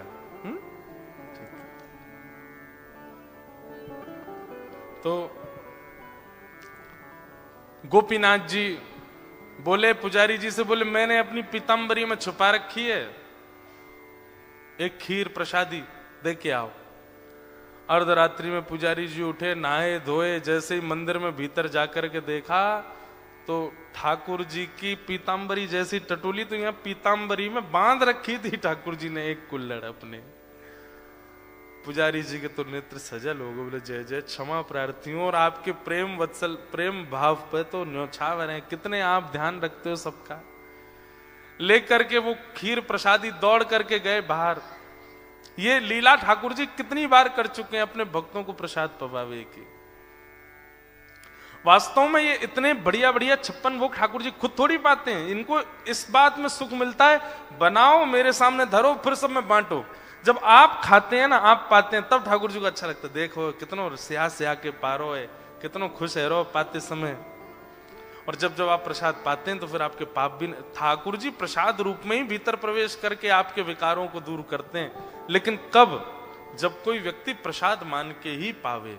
ये सोचता है रोटी पा रहे हैं। एक तो हमारी एक बात सुनिएगा, सिडनी वाले जितने भी आगे से पीछे तक सब लोग, आज के बाद कभी ये शब्द प्रयोग ही नहीं करना कि खाना खा लीजिए, खाना बना है, खाना बना रहे हैं। सदैव क्या कहना है? भोग बना रहे हैं। क्या बना रहे हैं? और जब ठाकुर जी को लग जाए तो उसके बाद प्रसाद पा लीजिए। क्या पा लीजिए? हाँ, कि खा शब्द का प्रयोग नहीं करना है। खाना खा लीजिए, पा लीजिए। क्या बोलना है? आपको पता है ये कितना बड़ा अपराध है? ठाकुर जी के प्रसादी को खाना बोलना या किसी व्यंजन से उसका उच्चारण करना, एक प्रकार से उस प्रसाद का प्रभाव उसी समय समाप्त हो जाता है। आपने किसी को कहा ठाकुर जी की प्रसादी मठरी है, उसको भले ऐसे बोल दो प्रसादी मठरी पालो, प्रसादी रबड़ी पालो, प्रसादी खीर पालो। प्रसादी शब्द जब नहीं प्रयोग करते हैं ना, खीर मतलब वस्तु भाव रखते हैं, वस्तु भाव रखते ही उससे प्रसाद का असर खत्म हो जाता है। तो सामने वाला व्यक्ति किस रूप में पाता है? चीनी बहुत अच्छी डाली आपने, इसमें दूध तो बहुत अच्छा है, अच्छा चावल बासमती प्रयोग किया आपने। अरे चावल, दूध, चीनी ये सब वस्तु हैं, ठाकुर जी के सामने धर जाने के बाद में वो प्रसाद है। उसको आप अलग अलग व्यंजन के नाम से नहीं बुला सकते। आप मंदिर गए थे, केला दिया पुजारी जी ने जैसे प्रसाद, तो आप ये नहीं कह सकते पुजारी जी सेब दे दो, केला दो, नहीं, प्रसाद दे दो। या फिर ऐसा कहते केला प्रसाद दे दो या सेब प्रसाद दे दो, प्रसाद बोलना है। चैतन्य महाप्रभु इतने ध्यान रखते हैं इस भाव में, वो कहते हैं कि प्रसाद माने श्री कृष्ण, उनको आप व्यंजन कैसे बोल सकते हो? अब कोई व्यक्ति काला है और उसका नाम माधव है और आप उसके पास जाके माधव ना, वो एक कालिया इधर, कितना विचित्र लगेगा उसको। अरे भाई मेरा नाम है, माधव हूं मैं। ऐसे ही जब ठाकुर जी के सन्मुख वस्तु पधरा दी जाती है ना, तो वो सौभाग्य चाहते हैं। फिर आप चावल को चावल बोलते हैं तो चावल को बड़ी तोहिन लगती है अपनी, अरे मैं प्रसाद बन गया हूं, तुम अब भी मुझे चावल बोल रहे हो। रोटी को रोटी बोलते हैं, रोटी को बहुत बुरा लगता है। और जब व्यंजनों को ही कष्ट होता है, वो व्यंजन भीतर जाकर के सुख कैसे देंगे? वो पेट खराब ही करते हैं, फिर वो हृदय गति को खराब ही करते हैं। हमारे वृंदावन में आप जाना कभी, जितने भजनानंदी महात्मा है ना, सबकी 500 होगी शुगर, सबकी शुगर इतनी बढ़ी हुई है, लेकिन फिर भी देखो चकाचक पाते हैं।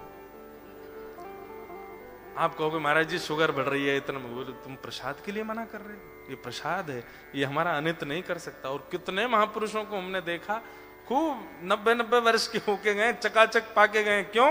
क्योंकि उन्होंने उसके प्रति मिठाई का भाव नहीं रखा, चावल का भाव नहीं रखा, खीर का भाव नहीं रखा, प्रसाद का भाव रखा।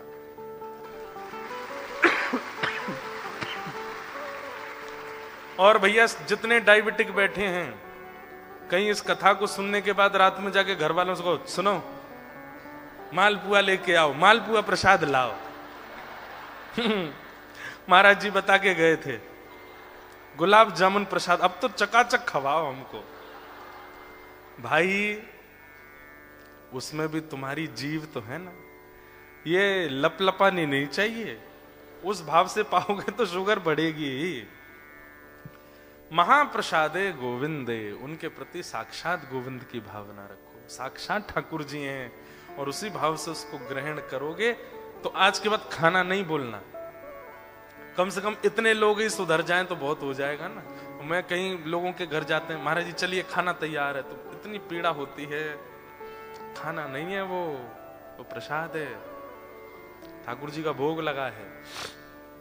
और दूसरा नियम बना लीजिए, कोई भी वस्तु ठाकुर जी को बिना निवेदित नहीं पानी है, ठाकुर जी को निवेदित करके पाओ। तो माधवेंद्रपुरी दास जी के पास ठाकुर जी ने वो खीर बचा के रख ली, बोले दे आओ। पुजारी जी गए, माधवेंद्रपुरी दास जी बैठे थे, ठाकुर जी का स्मरण कर रहे थे। पुजारी जी गए, बोले आप ही माधवेंद्रपुरी दास हैं? नाम सुनो। आपको हमारा नाम कैसे पता? बोले कि अब बस पूछिए मत, पहले तो आप अपने चरण छुपाइए। चरण पकड़ लिए। वो अरे आप ये क्या कर रहे हैं, आप पुजारी हैं गोपीनाथ जी के। पूरा वृत्तांत बताया। बोले विश्व के लोग दर्शन करने आते हैं यहाँ पे, लेकिन आज पहली बार अनुभव किया मैंने कि ठाकुर जी ने किसी का दर्शन किया। ठाकुर जी ने ऐसे ऐसे अपनी गोजे में, गोजा बोलते हैं जेब को, ब्रज भाषा में जेब को बोलते हैं गोजा, अपने गोजे में आपके लिए खीर प्रसादी छुपाई, क्योंकि मैंने आपको दी नहीं थी। तो ठाकुर जी ने आज्ञा करके स्वप्न में कहा कि माधवेंद्रपुरी दास को देकर के आओ। ये सुनते ही बोले अच्छा मेरे लिए खीर छुपा ली? बोले हाँ। नाचने लगे, बोले ये गोपीनाथ नहीं है, ये तो खीर चोरा गोपीनाथ है। कौन है? खीर चोरा गोपीनाथ। और उसी दिन से ठाकुर जी का नाम पड़ गया क्या, वहां बोलते हैं क्षीर चोरा, अब हमारे यहाँ क्षीर को खीर बोलते, तो खीर चोरा गोपीनाथ। आप दर्शन करते हैं ये एक बात है, ये सामान्य बात है। बंधु नित्य मंदिर जाओ, नित्य मंदिर जाओ, आप देखो ठाकुर जी को और प्रतीक्षा करो कि किस दिन आप देखोगे मुझे, किस दिन आप देखोगे मुझे, उसकी प्रतीक्षा करो। कुम्मनदास जी का वो पद है, उस पद में एक पंक्ति श्री कुम्मनदास जी महाराज कहते हैं, तू है सखी बड़ भाग बड़ी, गोपाल तेरे घर आवत है।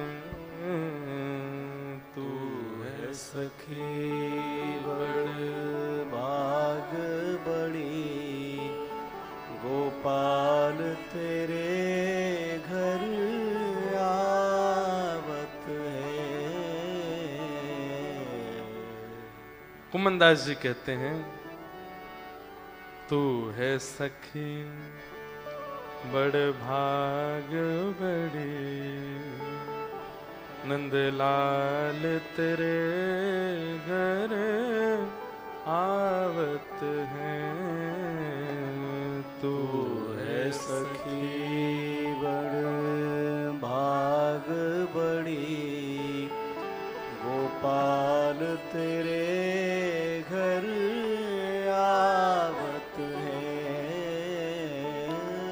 तू अपनो श्रृंगार करत है, तू अपनो श्रृंगार करत है।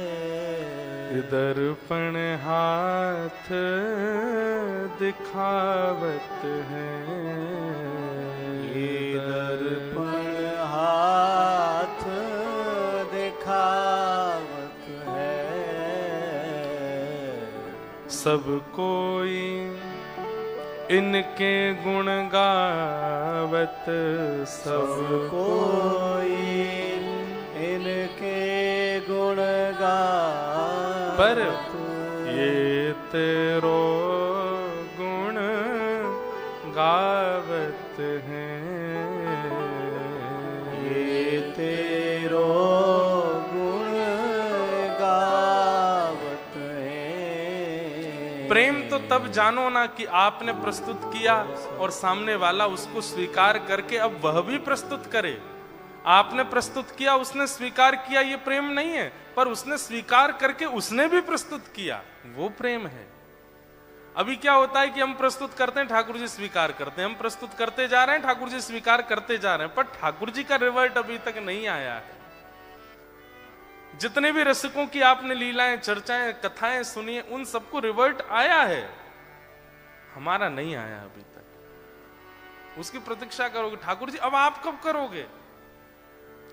हमारी जो गुरु परंपरा है, उस गुरु परंपरा में जिन जिन लोगों ने यहाँ कृपा पात्र हैं, वो सबको पता है। तीसरा श्लोक जो है उसमें यही बात है हमारी गुरु परंपरा का, उसमें ठाकुर जी से यही कहा जाता है कि नाथ, आप तो कह रहे थे कि आप हम शरणागति हो जाएं तो आप तो हमको स्वीकार कर लोगे, कब स्वीकार करोगे?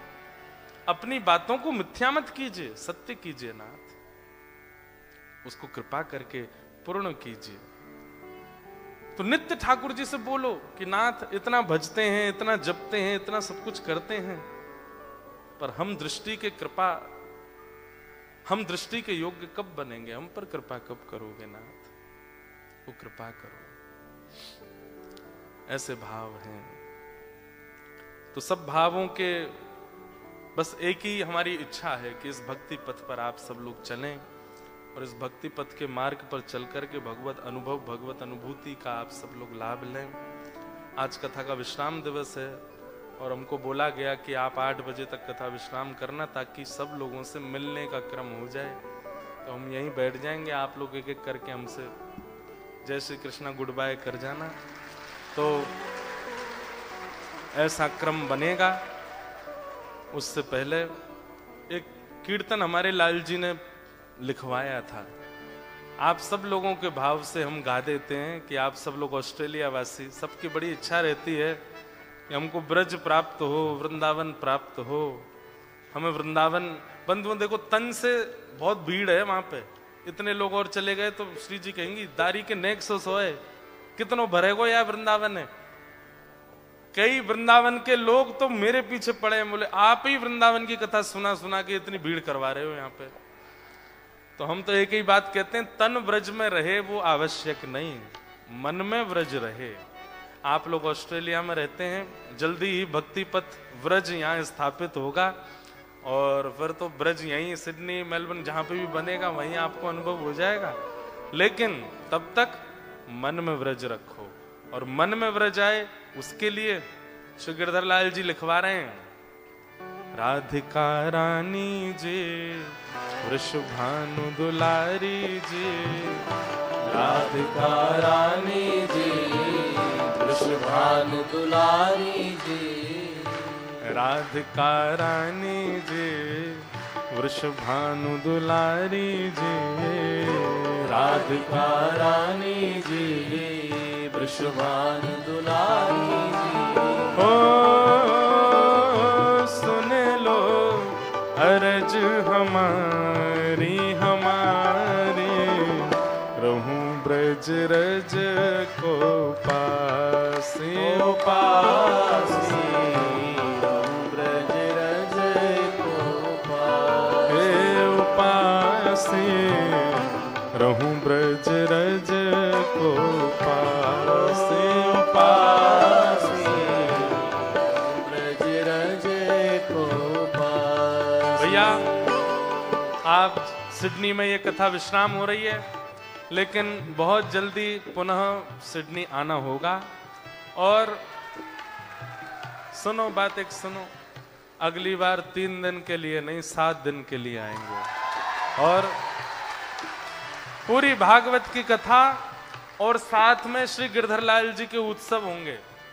कथा होगी, कथा के बाद उत्सव हुआ करेंगे। किसी दिन ठाकुर जी का फूल बंगला, किसी दिन हिंडोला, किसी दिन दधी कानो, सबको दही में नवा देंगे। ये सब उत्सव जो भारत में जैसी कथा होती है वैसी कथा यहाँ पर करेंगे। तो आप सब लोग बस प्रतीक्षा करिएगा। अभी कल और परसों 2 दिन के सत्र और ऑस्ट्रेलिया में है, कैनबरा में, और उसके बाद फिर 1 दिन के लिए कनाडा, और 1 तारीख से फिर भारत के दिल्ली में कथा है। अब आप लोग बस अब दिन गिनिए कि कब वह घड़ी आवेगी। प्यारे गिरधर लाल जी का मधुर उत्सवात्मक कथा 7 दिन की अभी तो केवल भक्त चरित्र थे, हरि चर्चा थी, पर भागवत की स्वच्छंद कथा यहाँ पर अगले वर्ष होगी। आप सब लोग तब तक अपना ध्यान रखिएगा। भाव से गाओ, राधिका रानी जी वृषभानु दुलारी जी, राधिका रानी जी वृषभानु दुलारी जी। ओ सुन लो अरज हमारी हमारी, रहूं ब्रज रज को पासे पासी, रहूं ब्रज रज को पासी, रहूं ब्रज रज को पासे पासी, रहूं ब्रज रज को पासी। मंगला उठ यमुना तट जाऊं, ओ मंगला उठ यमुना तट जाऊं, हे मंगला उठ यमुना तट जाऊं, मंगला उठ यमुना तट जाऊं। ओ प्यारे राधा वल्लभ के दर्शन पाऊं, राधा के दर्शन पाऊं। प्यारे राधा वल्लभ के दर्शन पाऊं, प्यारे राधा वल्लभ के दर्शन पाऊं। बरसाने वारी जी वृषभानु दुलारी जी, बरसाने वारी जी वृषभानु दुलारी जी, सुन लो अर्ज हमारी हमारी, कहूँ ब्रज रज को पास पास, ब्रज रज को पास रहूं ब्रज रज को पास उपास। ब्रज रज बोल वृषभानु दुलारी की।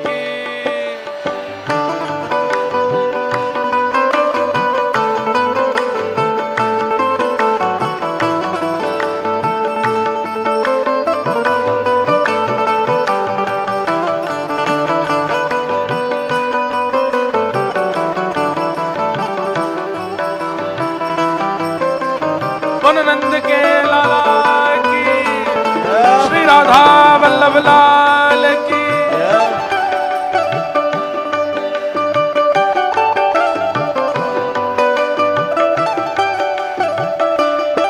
और ओ ब्रजवासिन के मधुकरी पाऊं, ब्रजवासिन के मधुकरी ब्रजवासिन के मधुकर पाऊं, ब्रजवासिन के मधुकर पाऊं। ओ प्यारे राधा रमण संग नैन मिलाऊं, प्यारे राधा रमण संग नैन मिलाऊं। ओ प्यारे राधा रमण संग नैन मिलाऊं, प्यारे राधा रमण संग नैन मिलाऊं। ओ महलन वारी जी सुनो अर्ज हमारी जी, ओ महलन वारी जी सुनो अर्ज हमारी जी। ओ सुन लो अर्ज हमारी हमारी, रहूं ब्रज रज को पास पास, ब्रज रज को पास, रहूं ब्रज रज को पास पास, ब्रज रज को पास। और मंगला उठ के जाऊं, यमुना जी स्नान करूं, राधा वल्लभ जी के दर्शन करूं, ब्रजवासियों की मधुकरी पाऊं, राधा रमण जी के दर्शन करूं। और तीसरा नियम क्या है? रसिक जनन की सेवा पाऊं, रसिक जनन की सेवा पाऊं। सब ब्रजवासिन की सेवा पाऊं, सब ब्रजवासिन की सेवा। और प्यारे कुंज बिहारी की झांकी पाऊं, प्यारे कुंज बिहारी की झांकी पाऊं। प्यारे कुंज बिहारी की झांकी पाऊं, प्यारे कुंज बिहारी की झांकी पाऊं। अति भोली भारी जी हरिदास दुलारी जी, अति भोली भारी जी हरिदास दुलारी जी। ओ अति भोली भारी जी हरिवंश प्यारी जी, अति भोली भारी जी हरिवंश प्यारी जी। ओ सुन लो अर्ज हमारी हमारी, रहूं ब्रज रज को पास पास, ब्रज रज को पास रहूं ब्रज रज को पास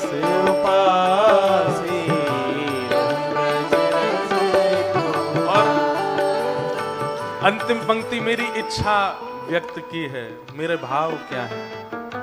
गोवर्धन पर्वत पर राजो, गोवर्धन पर्वत पर राजो, गोवर्धन पर्वत पर राजो, गोवर्धन पर्वत पर। और हे किशोरी जी, देखो मैं कथा में कहता हूं, या तो यमुना तट या गिरिराज जी की तलेटी, ये दो ही हैं जहां ठाकुर जी के दर्शन होंगे। लेकिन हे किशोरी जी, आप अकेली मत आई हो, गोवर्धन पर्वत पर कौन को लेके आई हो?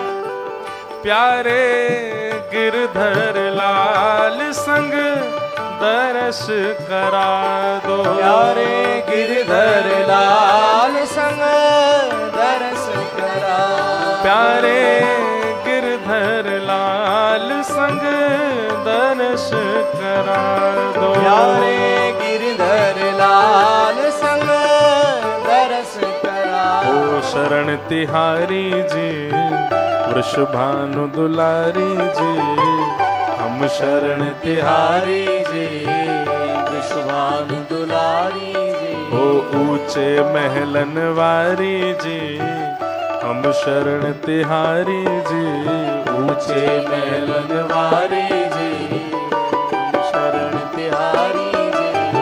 ओ सुन लो अरज हमारी हमारी, रहूं ब्रज रज को पासी, ओ पासी, रहूं ब्रज रज को पासी, ओ पासी, रहूं ब्रज रज को पासी, ओ पासी, रहूं ब्रज रज को पासी। गाओ राधिका रानी जी, वृषभानु दुलारी जी, राधिका रानी जी, वृषभानु दुलारी जी, अति भोली भारी जी, वृषभानु दुलारी जी, अति भोरी भारी जी, वृषभानु दुलारी जी।